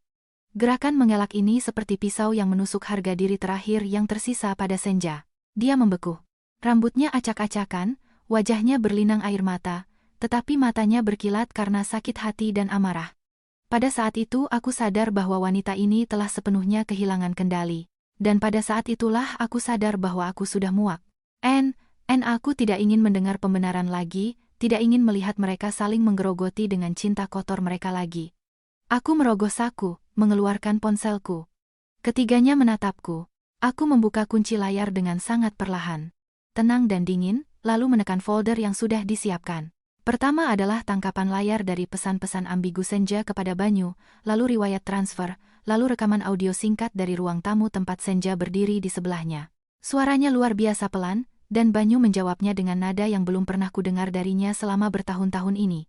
Akhirnya, aku memutar video dari kamera kecil yang terpasang di rak di layar. Terlihat jelas bagaimana Senja masuk ke rumah saat aku tidak ada, bagaimana mereka berdiri terlalu dekat di ruang tamu. Jeda dan tatapan yang, jika aku meragukannya, selalu dianggap sebagai kamu terlalu banyak berpikir. Gilang mengatupkan giginya. Senja perlahan mundur. Matanya terpaku pada layar, seolah-olah dia melihat hukumannya sendiri. Dan Banyu, dia hampir tidak bisa berdiri. Aku tidak perlu melihat lebih jauh lagi. Untuk menyadari bahwa dia dengan jelas memahami satu hal, mulai saat ini, tidak ada yang bisa diperbaiki lagi. Aku mematikan layar, menggenggam ponsel di tanganku, dan mengangkat kepala, melihat masing-masing secara bergantian. Suaraku sangat pelan, sangat jelas, tidak keras, tetapi cukup agar tidak ada yang berani menyela. Semua ini sudah cukup untuk mengakhiri segalanya. Mengatakan kalimat itu, aku merasa di hatiku bukan lagi badai seperti ketika aku berdiri di bawah, melainkan hanya ruang kosong yang dingin dan luas. Dan dalam kedinginan ini, aku tahu dengan jelas bahwa pernikahan ini, keluarga palsu ini, dan semua pengkhianatan kotor mereka mulai saat ini tidak memiliki jalan kembali. Setelah mengucapkan kalimat itu, aku kembali membuat ruangan itu hening. Keheningan yang berat, seolah setelah semua kebohongan mereka terbongkar, tidak ada yang berani mengucapkan sepatah kata pun. Aku menegakkan badan, menatap ketiga orang di hadapanku, dan perlahan berjalan menuju lemari kecil di dekat meja kerja. Di laci bawah, aku sudah menyimpan satu benda selama beberapa hari, sejak kecurigaan menjadi begitu kuat sehingga aku tidak bisa tidur. Aku mengeluarkan setumpuk kertas, kembali ke meja kopi, dan meletakkannya di depan Banyu. Lembar paling atas adalah surat gugatan cerai, semuanya sudah siap sejak siang. Aku hanya menunggu saat yang, aku tahu, pasti akan datang. Aku meletakkannya dengan sangat ringan, tetapi suara kertas yang menyentuh kaca membuat Senja terkejut, dan Banyu menatap surat itu seolah-olah itu adalah sesuatu yang asing, menakutkan. Aku berbicara pelan, tetapi begitu tegas. Sehingga setiap kata terdengar seperti paku yang dipukul di tengah ruang tamu, tanda tangani. Aku tidak butuh penjelasan lagi. Banyu tiba-tiba menatapku. Tatapannya tidak lagi mencoba membenarkan diri seperti beberapa menit yang lalu, melainkan kengerian yang nyata. Mungkin baru ketika aku mengeluarkan surat gugatan cerai, dia percaya bahwa semuanya benar-benar telah mencapai titik tanpa jalan kembali. Suaranya pecah. Tenanglah, beri aku kesempatan untuk menjelaskan. Aku langsung memotongnya, tidak memberinya kesempatan untuk menyelesaikan kalimat. Kesempatan sudah kuberikan padamu selama 6 tahun. Banyu membeku. Aku menatap lurus ke matanya, tidak menghindar, tanpa setetes pun belas kasihan. 6 tahun aku menjadi istrimu. Aku mempercayaimu, bersabar. Mendengar kamu mengatakan bahwa aku terlalu banyak berpikir, bahwa tidak perlu membesar-besarkan masalah, bahwa dia hanyalah ipar. Bertahun-tahun, berkali-kali. Jika itu bukan kesempatan, sampai sejauh mana aku harus memberikannya? Sampai kamu membawa kekasihmu ke rumah, sampai dia hamil dan duduk di kepalaku. Baru saat itu cukup. Banyu menggerakkan bibirnya, tetapi akhirnya tidak bisa berkata apa-apa. Aku tahu bahwa pada saat itu, dia tidak memiliki satupun argumen yang benar-benar kuat. Semuanya telah runtuh hingga ke dasar. Aku berbalik ke arah Senja. Dia berdiri di dekat sofa, memeluk perutnya. Wajahnya pucat, matanya masih merah karena air mata, tapi tatapannya berubah. Tidak ada lagi penampilan menantang seperti sebelumnya, dan tidak ada lagi cara menangis sambil memainkan peran korban. N di hadapan kebenaran, di hadapan surat gugatan cerai yang tergeletak di atas meja, dia akhirnya sadar bahwa sandiwara yang telah dia mainkan begitu lama telah mencapai titik tanpa jalan kembali. Aku menatapnya dari ujung kepala sampai ujung kaki dan berkata dengan sangat perlahan, "Dan kamu, anak ini, akan kamu pertahankan atau tidak? Lahirkan atau tidak? Mulai sekarang, itu bukan urusanku. Jangan menatapku seolah-olah aku harus mengasihanimu. Kamu sendiri yang menempatkan dirimu dalam situasi ini, bukan aku." Senja mengatupkan bibirnya rapat-rapat, air mata kembali mengalir, tapi kali ini, aku tidak merasa jengkel. Aku hanya merasa lelah. Lelah dengan orang-orang yang, setelah melakukan tindakan amoral, masih ingin dunia memandang mereka dengan simpati. Gilang, yang berdiri bersandar pada sandaran kursi, mendengar kata-kataku, tertawa singkat, kering dan tajam. "Kamu pikir kamu menang?" Dia menatap istrinya. Matanya sedingin es. "Sekarang kamu tidak punya apa-apa." Kata-kata itu seperti tamparan terakhir bagi Senja. Aku melihat dengan jelas bagaimana bahunya bergetar. Wanita yang mengira dia memegang segalanya di tangannya, dari cinta lama dan kehamilan hingga apartemen ini, sekarang berdiri di tengah ruang tamu, dan tidak bisa berpegangan pada apapun. Banyu tidak berani mengakuinya. Gilang merobek semua topengnya, dan aku meletakkan surat gugatan cerai di atas meja. Ini berarti bahwa tempat yang begitu ia dambakan untuk dimasuki, baru saja dihancurkan olehku sendiri. Tapi dengan cara yang berbeda. Bukan aku yang kalah dan pergi, tapi aku sendiri yang memotong mereka berdua dari hidupku. Aku membungkuk ke meja, mengambil seikat kunci. Di sana ada kunci pintu depan, gerbang parkir, dan kartu akses yang sama yang Banyu gunakan setiap hari. Aku meletakkan kunci itu dengan keras di hadapannya. Suara logam yang membentur kaca terdengar sangat jelas. Sangat dingin. "Rumah ini milikku," kataku. "Mulai hari ini, kamu dan dia pergi." Banyu sepertinya tidak percaya dengan telinganya. Dia melihat kunci, lalu menatapku.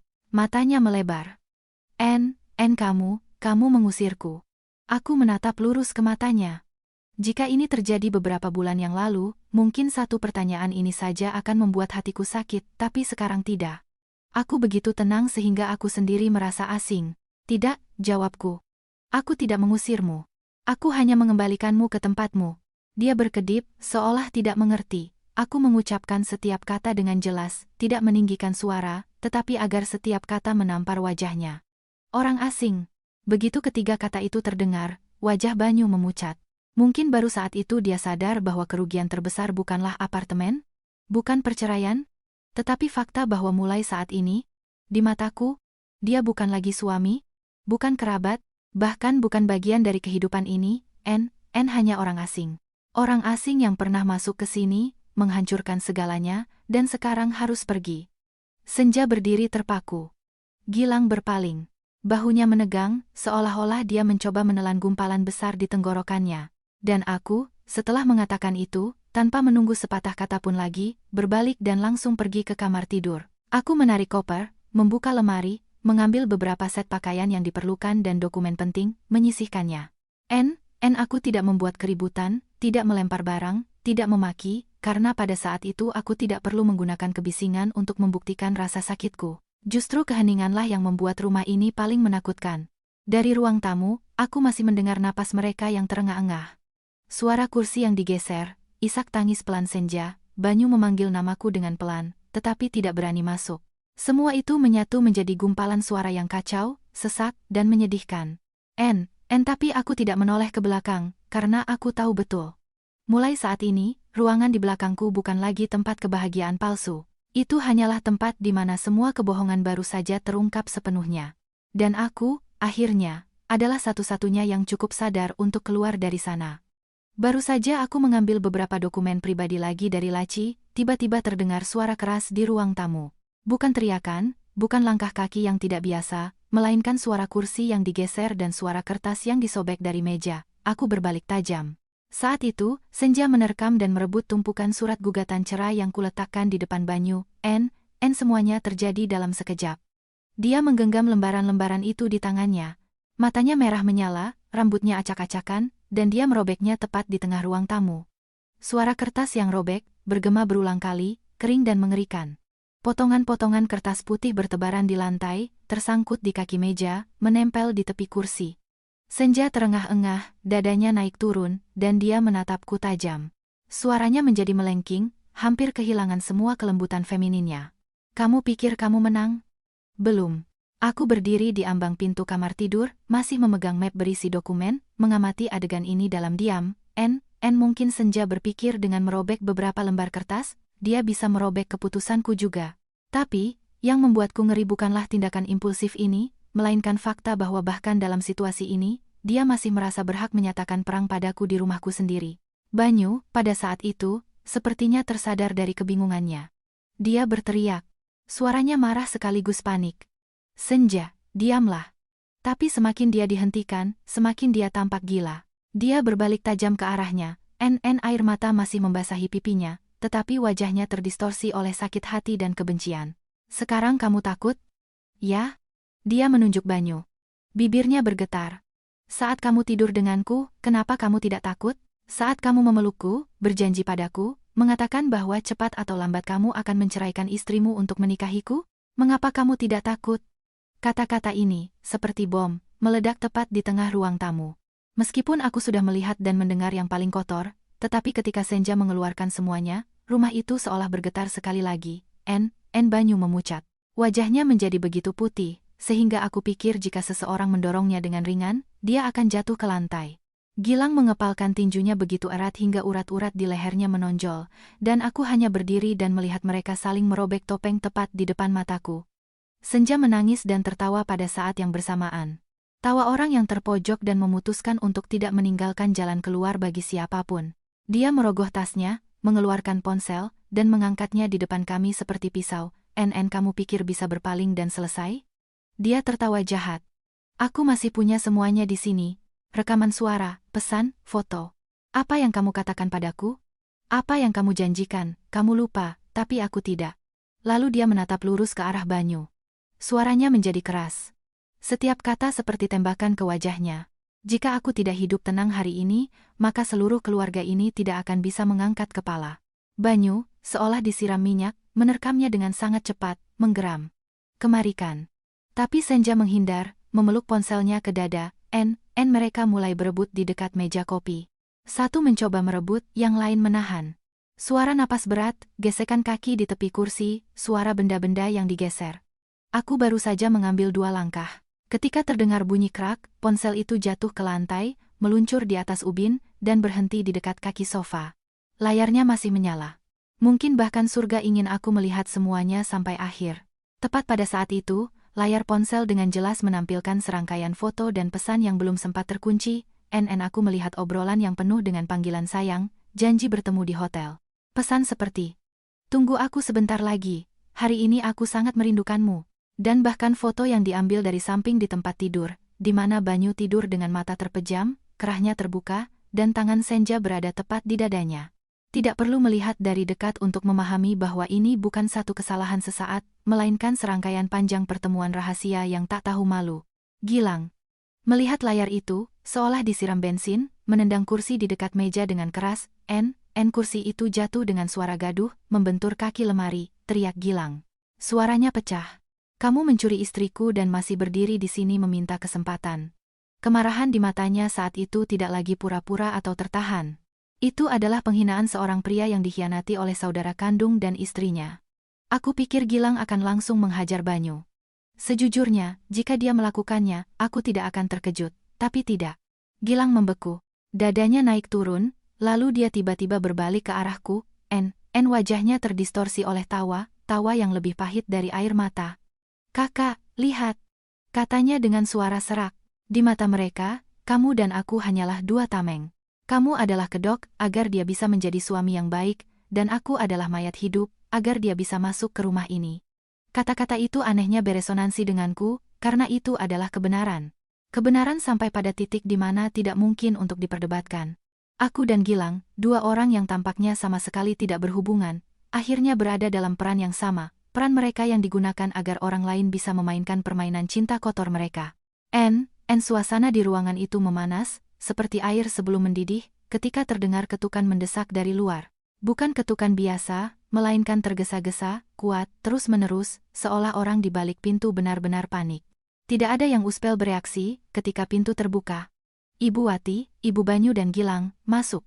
Melihat pemandangan di dalam ruangan, dia membeku di ambang pintu. Kursi terbalik, kertas robek di seluruh lantai. Wajah semua orang entah pucat atau merah padam. Udara dipenuhi bau keringat, air mata, dan penghinaan. Ibu Wati belum sempat mengerti apa yang terjadi, baru saja membuka mulut untuk bertanya apa yang terjadi di sini, ketika senja menerkamnya. Dia jatuh berlutut, memeluk kaki Ibu Wati, dan menangis, seolah-olah dia telah mencengkeram pelampung terakhir di tengah arus deras. "Ibu, selamatkan aku." Dia menatapnya dengan mata berlinang air mata. Suaranya bergetar, tetapi cukup keras untuk didengar seluruh ruangan. "Aku mengandung darah keluarga ibu." Begitu kalimat itu terdengar, seluruh ruangan menjadi lebih tegang. Udara yang sudah sesak menjadi begitu pekat sehingga bahkan aku merasa dadaku sesak. Aku menatap Ibu Wati, menunggu untuk melihat bagaimana wajah ibu ini akan berubah ketika mendengar kebenaran kotor ini dari mulut menantu bungsunya. Dan aku tahu bahwa mulai saat ini, semuanya tidak akan lagi menjadi urusan 4 orang di ruangan ini. Kalimat senja. "Aku mengandung darah keluarga ibu" membuat Ibu Wati membeku selama beberapa detik. Aku melihat dengan jelas bagaimana ekspresi wajahnya berubah, dari keheranan dan kebingungan menjadi perhitungan yang sangat cepat melintas di matanya. Dan yang membuatku dingin adalah, beberapa detik kemudian, alih-alih menampar senja, alih-alih menunjuk putranya dan menuntut penjelasan, dia berbalik tajam ke arahku. Matanya berkilat, giginya terkatup, suaranya terdengar tajam dan menusuk, seolah dia meludahiku. "Aku sudah tahu, kamu adalah tipe wanita yang tidak bisa menjaga suami." Aku membeku bukan karena sakit hati, tetapi karena kelancangan ini telah melewati semua batas yang pernah kubayangkan. Putranya tidur dengan menantunya. Menantunya hamil. Semua kotoran ini terungkap tepat di rumahku. Dan orang pertama yang dia salahkan adalah aku. Banyu menundukkan kepalanya dalam-dalam, tidak berani menatap siapapun. Gilang, yang berdiri di sebelahnya, tiba-tiba tertawa terbahak-bahak, serak, gila, yang terdengar lebih menakutkan daripada teriakan. Gilang menggelengkan kepalanya, menatap ibunya dengan getir. "Bravo, ibu dan anak sama saja." Ibu Wati tidak memperhatikan putra bungsunya. Dia membungkuk, membantu senja berdiri dan melindunginya, seolah-olah yang membutuhkan perlindungan adalah dia, bukan aku, yang dikhianati di rumahku sendiri. Suaranya menjadi lebih pelan, tetapi semakin pelan. Semakin jelas sifat perhitungan wanita yang terbiasa berjuang untuk setiap langkah. "Kehamilan ini adalah darah keluargaku. Apapun yang terjadi, kita harus menyelesaikannya dengan tenang. Tidak boleh membuat keributan. Tidak boleh membuat keributan." Mendengar 4 kata itu, aku merasa sangat lucu hingga hidungku perih. Ternyata, di kepalanya saat ini, yang paling menakutkan bukanlah fakta bahwa putra sulungnya tidur dengan menantunya, bukan fakta bahwa keluarga ini telah membusuk hingga ke akarnya, melainkan fakta bahwa orang lain akan mengetahuinya. Dia takut kehilangan muka, takut orang akan tahu, takut fasad keluarga yang sejahtera akan terkoyak. Aku menatapnya dan bertanya perlahan. Setiap kata jatuh di atas meja seperti batu. "Jadi, ibu sudah tahu sebelumnya?" Pertanyaan ini membuat seluruh ruangan terdiam. Senja sedikit gemetar di belakang Ibu Wati. Banyu tiba-tiba mengangkat kepalanya, menatap ibunya, dan Gilang menyipitkan matanya. Bibirnya bergetar, seolah akan memaki. Hanya Ibu Wati, aku melihat dengan jelas bagaimana dia terkejut. Matanya berkedip cepat. Tangan yang memegang senja semakin erat, tetapi hanya sesaat. Lalu dia kembali mengangkat kepalanya, dan sikap keras kepalanya yang biasa kembali. "Memangnya kenapa kalau aku tahu?" katanya dengan keras. Pria kadang-kadang tersesat, masalah besar bisa dijadikan kecil, dan yang kecil jadi tidak ada. Tapi membuat keributan agar seluruh lingkungan menertawakan keluarga kita. Apakah itu baik? Mendengar itu, tanganku menjadi dingin. Dan Gilang, sepertinya sudah gila. Dia melemparkan hasil tes itu dengan keras ke meja kopi, permukaan kacanya berbunyi. Ibu menyebut kakakku tidur dengan istriku?" Tersesat, desis Gilang. Matanya merah menyala. Atau karena yang ditanduk bukan ibu? Ibu pikir ini masalah sepele? Ibu Wati melotot. "Diam. Orang dewasa sedang bicara." "Dewasa," cibir Gilang. "Dewasa seperti apa?" "Dewasa yang menghasut menantu yang sedang hamil untuk menekan kakak laki-lakinya, agar dia bercerai dan merebut apartemen." Begitu kalimat itu terdengar, Ibu Wati membeku. Aku menatap lurus ke wajahnya. Pada saat itu, aku tidak perlu lagi menebak-nebak. Cara dia melindungi senja, Cara dia langsung beralih untuk menutupi semuanya. Cara dia tidak merasakan sedikit pun malu saat berbicara tentang darah keluargaku. Semua itu memberiku perasaan yang sangat jelas bahwa wanita ini tidak hanya tahu, tetapi juga terlibat. Aku tidak mengatakan apa-apa lagi. Aku mengambil remote dan menyalakan televisi di dinding ruang tamu. Semua mata tertuju padaku. Layar menyala, memantulkan wajah pucat semua orang yang hadir. Aku membuka folder video dari kamera kecil yang terpasang di sudut lemari, memutarnya ke bagian yang tepat, dan menekan putar. Awalnya di layar ada ruang tamu yang familiar, cahaya siang hari, meja kopi, sofa. Beberapa detik kemudian, Ibu Wati muncul di layar. Di seberangnya duduk Senja. Mereka berbicara sangat pelan, tetapi cukup dekat untuk merekam setiap kata. Suara Ibu Wati terdengar jelas di ruangan yang membeku. Cobalah untuk mempertahankan kehamilan ini. Begitu dia menceraikan si Kirana itu, apartemen itu cepat atau lambat akan menjadi milikmu, setiap kata, huruf demi huruf, tanpa ada yang terlewat. Tak terbantahkan. Seluruh ruangan seolah tercekik. Aku mendengar dengan jelas bagaimana Senja menarik napas dalam-dalam. Banyu mundur selangkah. Bahunya menegang, seolah-olah dia dipaku ke lantai. Dan Ibu Wati, wajahnya berubah warna dari merah menjadi putih hanya dalam beberapa detik. Bibirnya bergerak, matanya melebar. Dia menatap layar, tidak percaya bahwa suaranya sendiri terdengar begitu jelas. Senja membiru. Mungkin baru saat itu dia benar-benar takut, karena apa yang tersembunyi di balik topeng mertua yang mengasihani menantu, telah ditarik ke terang di ruangan yang terang benderang ini. Kotor sampai pada titik di mana tidak ada yang bisa dipegang. Ibu Wati tergagap. Suaranya tidak lagi setajam sebelumnya. Tidak, bukan begitu. Aku hanya mengatakannya dalam kemarahan. Aku mematikan layar dan berbalik ke arahnya, menatap lurus ke matanya. Setiap kata terasa berat, seperti batu, jadi ini bukan hanya perselingkuhan, ini adalah sebuah drama dengan sutradara seorang ibu. Ibu Wati membuka mulut untuk mengatakan sesuatu, tetapi tidak bisa. Wibawa palsu itu, sikap selalu berada di atas orang lain dan menceramahiku selama bertahun-tahun ini kini retak. Aku tiba-tiba teringat betapa seringnya dia mengisyaratkan bahwa seorang menantu harus bisa berkorban, bahwa wanita yang sudah menikah harus lembut, bahwa urusan rumah tangga di masa depan harus diurus oleh pria. Ternyata, setiap kata itu bukanlah nasihat, melainkan langkah untuk membersihkan jalan. Pada saat itu, Banyu, tampaknya benar-benar terbangun dari kebingungannya. Dia mengangkat kepala dan menatap ibunya. Matanya bingung sampai menyedihkan. Aku belum pernah melihatnya menatap Ibu Wati seperti itu, seperti seorang putra yang pertama kali menemukan bahwa ibu yang telah lama dipercayainya, berdiri di sisi yang Sofirsena berbeda. Suaranya bergetar. Ibu juga memanfaatkanku. Ibu Wati berbalik tajam ke putra sulungnya. Mungkin, karena terpojok, dia tidak lagi bisa mempertahankan ketenangan palsu. Matanya melotot, bibirnya bergetar, tetapi kata-katanya tajam seperti pisau.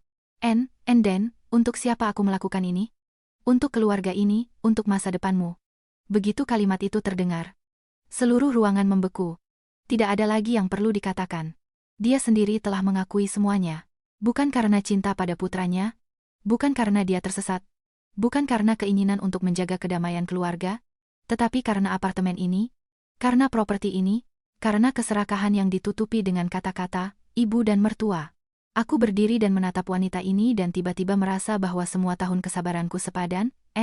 Jika hari ini aku tidak terbuka mataku, tidak menyimpan bukti, tidak membiarkan mereka saling merobek topeng, aku mungkin akan hidup selamanya di bawah tekanan wanita seperti itu, dan aku masih akan diyakinkan bahwa semua kekejamannya padaku adalah demi keluarga ini. Tapi tidak, sekarang aku tahu betul satu hal. Keluarga yang selalu mereka sebut sebagai rumah mereka, sebenarnya tidak pernah memiliki tempat yang layak untukku. Dan sejak Ibu Wati mengucapkan kalimat itu, wajah aslinya muncul dengan segala kemegahannya, lebih tak tahu malu daripada siapapun di ruangan ini. Begitu Ibu Wati menyelesaikan kalimatnya, aku sadar bahwa tidak ada lagi yang perlu dibicarakan di dalam 4 dinding ini. Semakin kau sembunyikan hal-hal kotor seperti ini, semakin banyak alasan mereka untuk memutarbalikkan kebenaran. Semakin kau mundur, semakin mereka berpikir mereka punya jalan keluar. Aku meletakkan remote di atas meja, mengambil ponselku, dan melakukan panggilan sangat singkat ke seorang pengacara kenalan ayahku. Aku hanya mengucapkan satu kalimat. Om, tolong datang ke tempatku sekarang juga. Aku butuh saksi. Di ujung sana, keheningan sejenak, lalu jawaban singkat, aku datang. N selesai berbicara, aku membuka obrolan dengan kerabat dari pihak suami. Obrolan yang sama di mana pada setiap hari raya, pernikahan, atau ulang tahun, semua orang begitu ramai berkirim pesan, seolah sangat menyayangi satu sama lain. Aku mengetik sangat cepat, tanpa basa-basi. Saya mengundang semua orang ke rumah saya malam ini. Ada masalah yang perlu diselesaikan sekali untuk selamanya. Aku membacanya sekali lagi dan mengirimkannya. Begitu pesan itu ditandai telah dibaca, ruang tamu di belakangku menjadi semakin dingin. Ibu Wati, menyadari apa yang akan kulakukan, langsung menerjangku. Kamu sudah gila, geramnya, mencoba merebut ponselku. Aku menghindar dan menepis tangannya dengan kasar. Pukulannya tidak keras, tapi begitu tegas sehingga bahkan dia pun terdiam. Aku menatap lurus ke matanya. Suaraku dingin dan jelas. Ibu suka melakukan segalanya dengan tenang. Maaf, tapi hal-hal kotor seperti ini harus diungkap ke publik, agar orang belajar. Senja merosot ke kursi. Wajahnya tanpa darah. Banyu melangkah maju. Suaranya menjadi lebih pelan, seolah mencoba menahan diri. Kirana, jangan dibesar-besarkan lagi, kalau orang luar tahu. Aku berbalik tajam ke arahnya, memotong di tengah kalimat. Orang luar. 6 tahun aku menjadi istrimu. Dan baru hari ini aku benar-benar mengerti siapa orang luar di sini. Kurang dari 1 jam, bel pintu mulai berbunyi terus-menerus. Satu persatu, pasangan demi pasangan, masuk dengan wajah tegang. Ada yang memakai pakaian rumah, ada yang belum selesai makan malam, ada yang dari ambang pintu mulai bertanya, ada apa? Kenapa mendadak sekali? Siapa yang sakit? Kenapa wajah semua orang seperti sedang berduka? Tak lama kemudian, ruang tamuku penuh sesak. Kursi tidak cukup. Beberapa orang berdiri bersandar di dinding, beberapa di koridor, melongok ke dalam. Udara terasa berat seperti timah. Aku tidak bertele-tele. Aku berdiri di tengah ruangan. Di hadapanku ada Ibu Wati, Banyu, Senja dan Gilang, dan di belakangku kerabat suami. Aku berkata perlahan, hari ini saya mengundang Anda ke sini bukan untuk menjelek-jelekan siapapun, tetapi agar mulai hari ini tidak ada yang bisa mengatakan bahwa saya membuat keributan, memfitnah, atau bersikap kasar kepada keluarga suami. Setelah mengatakan itu, aku menyalakan televisi dan secara bergantian memutar video yang tersimpan. Rekaman di mana Senja masuk ke rumahku dengan kode, di mana mereka berdiri terlalu dekat di ruang tamu. Pesan-pesan cinta, rekaman audio, dan kemudian video yang sama di mana Ibu Wati menginstruksikan Senja untuk mempertahankan kehamilan agar memaksaku bercerai dan mengincar apartemenku. Ruang tamu, yang sebelumnya ramai, tiba-tiba hening. Yang terdengar hanyalah suara dingin dan datar dari video. Begitu rekaman selesai, langsung terdengar gumaman, seperti sarang lebah yang terusik. Salah satu tante suami terkesiap dan menepuk pahanya. Ya Tuhan, mertua bersekongkol untuk merebut apartemen dari menantunya. Salah satu paman yang berdiri di dekat pintu menghela napas berat. Wajahnya memerah. Memalukan. Sungguh memalukan. Ada yang menatap Ibu Wati seperti orang asing. Ada yang menatap Senja dan menggelengkan kepala. Tidak mampu berkata apa-apa. Keluarga yang begitu suka menjaga citra, begitu suka berbicara tentang moralitas, hanya dalam beberapa menit telah terbongkar telanjang oleh kebenaran itu sendiri. Banyu, tampaknya tidak tahan dengan tatapan orang-orang di sekitarnya, melangkah maju untuk mengatakan sesuatu. Tolong, dengarkan saya. Begitu dia membuka mulut, aku mengangkat tangan untuk menghentikannya. Diam, kataku pelan, tapi begitu rupa sehingga seluruh ruangan kembali hening. 6 tahun aku sudah cukup mendengarkan. Hari ini giliran orang lain mendengarkanmu. Wajah Banyu memerah, bibirnya bergerak, tapi dia tidak berani mengatakan apa-apa lagi. Pada saat itu, Gilang tiba-tiba membungkuk dan membuka map berisi dokumen yang dibawanya. Dari dalamnya, dia mengeluarkan setumpuk kertas tebal dan melemparkannya dengan keras ke meja kopi. Karena semua sudah berkumpul, kata Gilang dengan suara serak, tapi anehnya sadar. Lihat juga ini, untuk melengkapi potret kakakku. Aku melihat ke bawah. Itu adalah rekening koran dari bank, surat utang, beberapa kwitansi tulisan tangan. Setiap jumlah, setiap tanggal, mengarah langsung ke nama Banyu. Gilang tersenyum pahit, tatapannya seperti tamparan di wajah saudaranya. Selama ini dia mengatakan kepada keluarga bahwa dia berinvestasi, bahwa dia memutar uang, bahwa dia berbisnis. Sebenarnya, dia meminjam dari orang luar untuk membiayai kekasihnya. Ruangan itu kembali ramai. Seseorang mengambil selembar kertas, membacanya, dan tergagap, mengucapkan, 800 juta rupiah. Pada saat itu juga, telepon Banyu berdering tanpa henti. Sekali dia tidak menjawab, kedua, ketiga kalinya. Panggilan itu mendesak dan mengganggu. Tampaknya karena gugup, Banyu tidak sengaja menekan pengeras suara. Suara pria yang kasar dan tajam dari ujung sana langsung bergema di ruang tamu yang penuh sesak. Saya katakan untuk terakhir kalinya, jika sampai akhir minggu ini tidak mengembalikan 800 juta, jangan salahkan kami. Kami akan datang ke tempat kerjamu dan jangan coba-coba bersembunyi. Seluruh ruangan membeku. Tidak perlu bukti lagi. Satu panggilan ini saja sudah mengubur sisa-sisa reputasi Banyu. Aku menatapnya, pria yang pernah tampak tenang, yang mengajariku untuk menahan diri. Sekarang dia berdiri di tengah-tengah kerabat dengan wajah pucat, keringat menetes di pelipis. Telepon bergetar di tangannya, tatapan orang-orang di sekitarnya terhadapnya berubah drastis. Ini bukan lagi Banyu, yang serius dan baik, melainkan seorang pengkhianat, pembohong, debitur, yang telah menyeret seluruh keluarga ke dalam lumpur. Aku menarik napas dalam-dalam dan mengucapkan kalimat terakhir. Perlahan, tapi begitu keras sehingga setiap kata menusuk ke lantai. Mulai hari ini, Banyu bukan lagi suamiku, dan bagi mereka yang menganggapku sebagai tangga untuk naik ke atas. Aku berhenti sejenak, menatap lurus ke arah Ibu Wati, lalu ke Senja. Maaf, tangganya rusak. Tidak ada yang bisa mengatakan apa-apa, yang terdengar hanyalah napas berat. Seseorang menggelengkan kepala, dan di udara tergantung keheningan pekat sebuah keluarga yang baru saja dihancurkan oleh kebenaran di depan mata semua kerabat. Aku berdiri di tengah ruangan ini dan tidak merasakan kemenangan. Aku hanya merasakan ketenangan yang dingin dan membekukan, karena, akhirnya, setelah bertahun-tahun penghinaan, kebohongan, dan manipulasi, aku sendiri yang telah menyeret mereka semua ke cahaya. Dan mulai saat ini, tidak ada lagi yang bisa memutarbalikkan cerita demi keuntungan mereka. Setelah malam itu, ketika aku merobek semua topeng mereka di depan kerabat, segalanya runtuh begitu cepat sehingga aku sendiri tidak menyangka. Ada hal-hal yang, selama tersembunyi, tampak sangat kuat, sangat andal. Para pelakunya bahkan menganggap diri mereka sangat licik. Tapi begitu semuanya terbongkar, tidak hancur berkeping-keping, melainkan runtuh sekaligus, dari atap hingga fondasi, membawa serta semua yang telah susah payah dibangun orang untuk menipu mata. Keesokan paginya, begitu aku tiba di kantor, Banyu mulai meneleponku tanpa henti. Awalnya aku tidak menjawab. Pada panggilan kelima atau keenam, aku akhirnya mengangkatnya. Bukan karena ingin mendengarkannya, tetapi karena aku tahu dia akan datang langsung ke tempatku jika aku terus diam. Di ujung sana, suaranya serak dan terputus-putus. Tidak ada sedikit pun nada tenang dan menggurui yang biasa digunakannya untuk menekan aku. Dengarkan aku, tolong. Ada keluhan yang masuk ke perusahaanku, ada foto-foto, surat utang. Pagi ini manajemen memanggilku. Apakah ini ulahmu? Ya. Aku diam sejenak, lalu menjawab, aku tidak punya waktu luang untuk menghakimimu. Apa yang terungkap adalah hasil dari gaya hidupmu. Orang-orang mengetahui apa yang sebenarnya terjadi.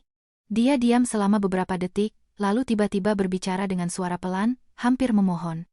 Kirana, aku mohon, tarik kembali laporannya. Jika aku kehilangan pekerjaan, aku akan mati. Aku menatap layar komputer di depanku. Suaraku datar seperti meja. Yang membunuhmu bukanlah aku, melainkan kebiasaanmu berkhianat dan keserakahanmu. Setelah mengatakan itu, aku menutup telepon. Dan apa yang kalian pikirkan? Dia benar-benar datang ke gedung perusahaan. Begitu aku keluar dari lift, aku melihatnya. Kemeja kusut, mata cekung, rambut acak-acakan. Hanya dalam semalam, dia menua beberapa tahun. Pria yang selalu rapi, berperilaku sopan, sekarang berdiri di lobi seperti pecundang judi. Melihatku, dia menerjangku, tetapi bahkan belum sempat menyentuh tanganku, petugas keamanan gedung menghalanginya. Dia berteriak mengejarku. Suaranya pecah. Kirana, aku mohon, jangan begitu kejam. Kita kan bisa selesaikan secara kekeluargaan. Aku berbalik dan menatapnya. Aku merasa lucu sampai pahit. Selesaikan secara kekeluargaan. Saat kamu selingkuh, berkhianat, berencana merebut rumah, apakah kamu ingat kalimat ini? Aku berdiri beberapa langkah darinya, berbicara cukup keras agar dia mendengar, tetapi tidak berteriak agar tidak menarik perhatian. Saat kamu tidur dengan iparmu, apakah kamu pikir itu masalah yang bisa diselesaikan secara kekeluargaan? Saat kamu membiarkan ibumu merencanakan kejahatan terhadapku untuk merebut rumahku, apakah kamu pikir itu urusan internal? Dan sekarang, ketika kamu kehilangan pekerjaan, kamu takut, sudah terlambat. Dia membeku. Matanya memerah, seolah-olah dia akan menangis, tetapi aku tidak tinggal sedetik pun. Ada orang yang baru setelah kehilangan uang, posisi, sepotong roti, mulai mengerti apa itu konsekuensi. Sedangkan rasa sakit orang lain, kepercayaan orang lain, kehormatan orang lain mereka injak dengan mudah. Keadaan Senja tidak lebih baik. Keluarganya datang dari desa keesokan harinya, karena sebelumnya semua orang mengira putri mereka berkorban, bahwa dia setuju menikah dengan Gilang karena cinta dan kewajiban. Ketika kebenaran terungkap, ibu kandungnya menamparnya tepat di ruang tamu rumah mertuanya, menangis dan mengutuk, "Kamu telah mempermalukan seluruh keluarga kita. Orang-orang mengira kamu menderita, ternyata kamu begitu brengsek." Mendengar ini, aku tidak merasa senang. Aku hanya berpikir bahwa di dunia ini, semakin indah peran yang digambarkan, semakin menjijikkan kelihatannya saat dirobek. Sejak saat itu, Senja praktis kehilangan semua dukungan, hamil, dengan mental yang terguncang. Dia benar-benar terpuruk. Kata orang, suatu kali dia duduk di kamar, tertawa dan menangis sendirian. Di lain waktu, dia menelepon Banyu puluhan kali, terkadang memohon, terkadang mengutuk, terkadang mengancam akan bunuh diri. Tetapi dalam situasi seperti itu, bahkan Banyu tidak bisa menyelamatkan dirinya sendiri, dari mana dia punya kekuatan untuk menyelamatkannya. Gilang berbeda. Setelah guncangan ini, dia ternyata lebih sadar dari yang kukira. Pada minggu yang sama, dia mengajukan gugatan cerai. Tanpa teriakan, tanpa kecemburuan, tanpa bujukan. Ketika salah satu kerabat menasihatinya untuk berlapang dada, Gilang hanya tersenyum dingin dan menjawab dengan satu kalimat, "Aku sudah bodoh sekali." Cukup. Kalimat ini cepat menyebar di antara kerabat, dan semua yang mendengarnya terdiam, karena ya, ada penghinaan yang, jika ditelan, tidak akan membuatmu menjadi orang baik. Seringkali, menelannya hanya membuatmu menjadi pengecut. Dan Ibu Wati, wanita yang berdiri di rumahku dan dengan angkuh mengajariku menjadi menantu, berkorban, memikirkan keluarga, sekarang tidak bisa mengangkat kepala di jalan. Kenalan bercerita bahwa ketika dia pergi ke pasar, para pedagang menatapnya dan berbisik tepat di depannya. Itulah ibu yang menghasut putranya untuk menceraikan istrinya agar bisa merebut rumah menantunya. Ada yang bahkan tidak repot-repot berbisik.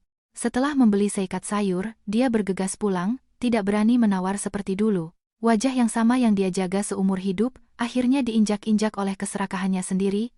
Suatu sore dia datang menemuiku. Tidak ada lagi nada sinis itu, tidak ada lagi kesombongan itu. Dia duduk di kursi, matanya memerah. Dari kata-kata pertama, "Nak," manis sampai memuakkan dia memulai. "Apapun yang terjadi, kita adalah satu keluarga. Jangan membawa masalah ini ke titik ekstrem." Aku meletakkan segelas air di atas meja dan menatap lurus ke matanya. Ibu salah. Sejak saat ibu merencanakan untuk mengusirku dari rumahku sendiri, ibu sendiri yang telah memutuskan segalanya. Dia tercekik. Matanya berkedip cepat, seolah tidak menyangka aku bisa berkata begitu terus terang. Tapi aku tidak ingin mendengar apa-apa lagi. Aku telah memberi mereka terlalu banyak kesempatan untuk memainkan peran keluarga, ketika topeng mereka telah terkoyak, dan mereka masih berharap aku akan terus berpura-pura buta dan tuli. Itu adalah penghinaan yang terlalu besar bagiku. Beberapa hari kemudian, Banyu diskors dari pekerjaannya untuk penyelidikan internal. Para penagih utang terus-menerus mencarinya. Mereka yang pernah menghormatinya, menyebut Banyu orang baik, pengusaha yang baik, sekarang menghindarinya seperti wabah. Orang memang seperti itu, saat kau di atas, mereka memandangmu berbeda. Saat kau jatuh, mereka lari lebih cepat dari yang kau kira. Dalam keputusasaannya, Banyu menyalahkan semuanya pada Senja. Dia menuduhnya telah menghancurkan hidupnya, karena keserakahannya, karena dia telah melewati semua batas. Tapi Senja, mendengar itu, hanya tertawa gila. Tawa terdistorsi dari seseorang yang tidak punya apa-apa lagi untuk hilang. "Kau menyalahkanku," katanya. "Kaulah yang berjanji akan menceraikan istrimu. Apakah aku memaksamu?" Dan begitulah, dua orang yang pernah begitu dekat hingga tidak bisa hidup tanpa satu sama lain, kini berdiri berhadapan dan saling menggigit, lebih ganas dari musuh. Aku melihat semua ini dari kejauhan, tidak ikut campur, tidak bersukacita. Aku hanya mengerti satu hal. Ada orang yang tidak takut kehilangan moral. Mereka berkhianat, menipu, menginjak-injak orang lain, dan tidur nyenyak. Hanya setelah kehilangan semua uang, semua reputasi, semua jalan keluar, mereka mulai merasakan sakit. Dan rasa sakit ini, pada akhirnya, bukan karena penyesalan, tetapi karena mereka akhirnya harus membayar. Sebulan kemudian, aku secara resmi menyelesaikan proses perceraian. Semuanya berjalan lebih cepat dari yang kuduga. Mungkin karena saat itu, baik aku maupun Banyu sudah tidak punya apa-apa lagi untuk dipegang. Dia pergi dari rumah ini hampir dengan tangan kosong. Bukan karena aku kejam atau mencoba memojokkannya, tetapi karena sejak awal rumah ini bukan miliknya. Ini adalah warisan dari orang tuaku. Tempat yang telah susah payah kujaga, atap yang dibangun dengan keringat, keyakinan, dan tahun-tahun ketika aku dengan tulus ingin hidup dengan baik dalam pernikahan ini. Pada hari ketika kunci diganti, aku berdiri di samping dan melihat pekerja melepas kunci lama. Di dalam hati ada perasaan yang sangat aneh, tidak ada kegembiraan, tidak ada kemenangan, tidak ada perasaan bahwa aku telah memenangkan kemenangan besar. Aku hanya merasa seolah-olah sedang menutup pintu yang sudah lama membusuk. Hanya saja sampai sekarang aku belum punya keberanian untuk menggantinya. Setelah itu, aku membersihkan rumah. Cangkir pasangan, set spray yang dibeli untuk ulang tahun, jaket tua banyu yang masih tergantung di belakang pintu kamar tidur, dan bahkan beberapa foto yang diambil di hari-hari yang tampak bahagia. Aku mengumpulkan semuanya, dan memasukkannya ke dalam kotak kardus. Ada saat-saat ketika aku, sambil mengelap meja atau menata buku, tiba-tiba berhenti lama, menyadari bahwa rumah menjadi lebih luas, lebih terang, tetapi juga lebih sepi. Sakit itu masih ada di sana. Hanya saja tidak lagi mengamuk di dalam diriku seperti sebelumnya. Ia mereda, menjadi sunyi, dalam, seperti luka yang berhenti berdarah, tetapi masih sakit disentuh. Gilang segera pindah ke tempat lain untuk benar-benar berobat. Terakhir kali kami bertemu, tidak ada lagi kemarahan dan kepahitan seperti malam itu ketika segalanya runtuh. Dia duduk di teras, tampak lebih kurus, dengan mata cekung, tetapi sadar. Sebelum masuk ke mobil, dia berbalik, menatapku dan berkata, sangat menyedihkan. Ternyata, yang paling sadar di keluarga ini adalah kamu, Kak. Aku tidak tahu harus menjawab apa, hanya mengangguk pelan. Aku tidak menganggap diriku lebih sadar dari siapapun. Aku hanyalah orang yang didorong hingga tidak bisa tidak melihat. Mengenai Senja, aku dengar dia melahirkan prematur setelah pertengkaran hebat dengan Banyu. Bayinya selamat, tetapi lemah dan lama dirawat di inkubator. Mendengar berita ini, aku hanya berhenti sejenak. Ada hal-hal yang, setelah mencapai batasnya, tidak lagi menimbulkan kebencian. Aku marah pada orang dewasa, pada perhitungan mereka, pada keserakahan mereka, pada keinginan-keinginan yang membuat orang lupa apa yang boleh dan tidak boleh dilakukan. Tetapi anak itu tidak bersalah. Dia datang ke dunia ini dalam kekotoran yang tidak dia pilih. Pikiran ini membuat hatiku berat. Mungkin korban terbesar pada akhirnya bukanlah orang yang dikhianati, melainkan makhluk-makhluk kecil yang terseret ke dalam kesalahan orang dewasa, sebelum sempat mengerti mengapa. Ibu Wati setelah semua guncangan ini juga jatuh sakit. Banyak yang, setelah mengetahui hal ini, menasihatiku untuk memaafkan, mengingat masa lalu dan melunak. Mendengar ini, aku hanya diam. Bukan karena aku berhenti bersimpati, tetapi karena ada luka pisau yang, meskipun sudah sembuh di luar, masih lama terasa sakit di dalam. Aku bisa tidak membalas dendam, tidak mengutuk, tidak mendorong siapapun lebih jauh, tetapi itu tidak berarti bahwa apa yang telah dilakukannya tidak pernah terjadi. Belas kasihan, jika memang ada, tidak bisa menghapus ingatan, dan terkadang, menjaga jarak yang cukup jauh bisa mengurangi rasa sakit bagi satu sama lain. Suatu malam, menjelang akhir bulan, ketika matahari sudah terbenam, aku sedang menyiram bunga di beranda, dan mendengar suara serak di dekat gerbang. Menggangkat kepala, aku melihat Banyu. Baru lewat sebulan lebih, tapi dia sudah menua beberapa tahun. Kurus, dengan pipi cekung, mata yang sangat dalam. Kemeja yang dikenakannya tidak lagi sebersih dulu. Dia berdiri lama di dekat gerbang, mengatupkan tangan, tidak berani masuk. Baru ketika aku mendekat, dia berbicara. Suaranya terputus-putus. Seandainya saja dulu aku tahu cara berhenti. Aku menatapnya, pria ini, yang pernah menjadi suamiku, orang yang kupercayai dengan sebagian besar hidupku, tapi saat itu, berdiri di hadapanku, dia lebih mirip orang asing daripada kenangan yang masih memiliki ikatan. Aku tidak marah, tidak tersentuh. Aku hanya sedih. Sedih atas apa yang telah hilang, sedih atas seseorang yang telah melangkah begitu jauh, sehingga ketika dia ingin kembali, semua yang ada di belakangnya telah terbakar habis. Aku menjawab dengan pelan, tidak meninggikan suara, tidak mencoba menyakitinya lebih jauh. Yang paling menyedihkan bukanlah karena kamu salah, melainkan karena kamu salah begitu lama, begitu sering, tetapi tidak pernah mau berhenti. Banyu menundukkan kepalanya.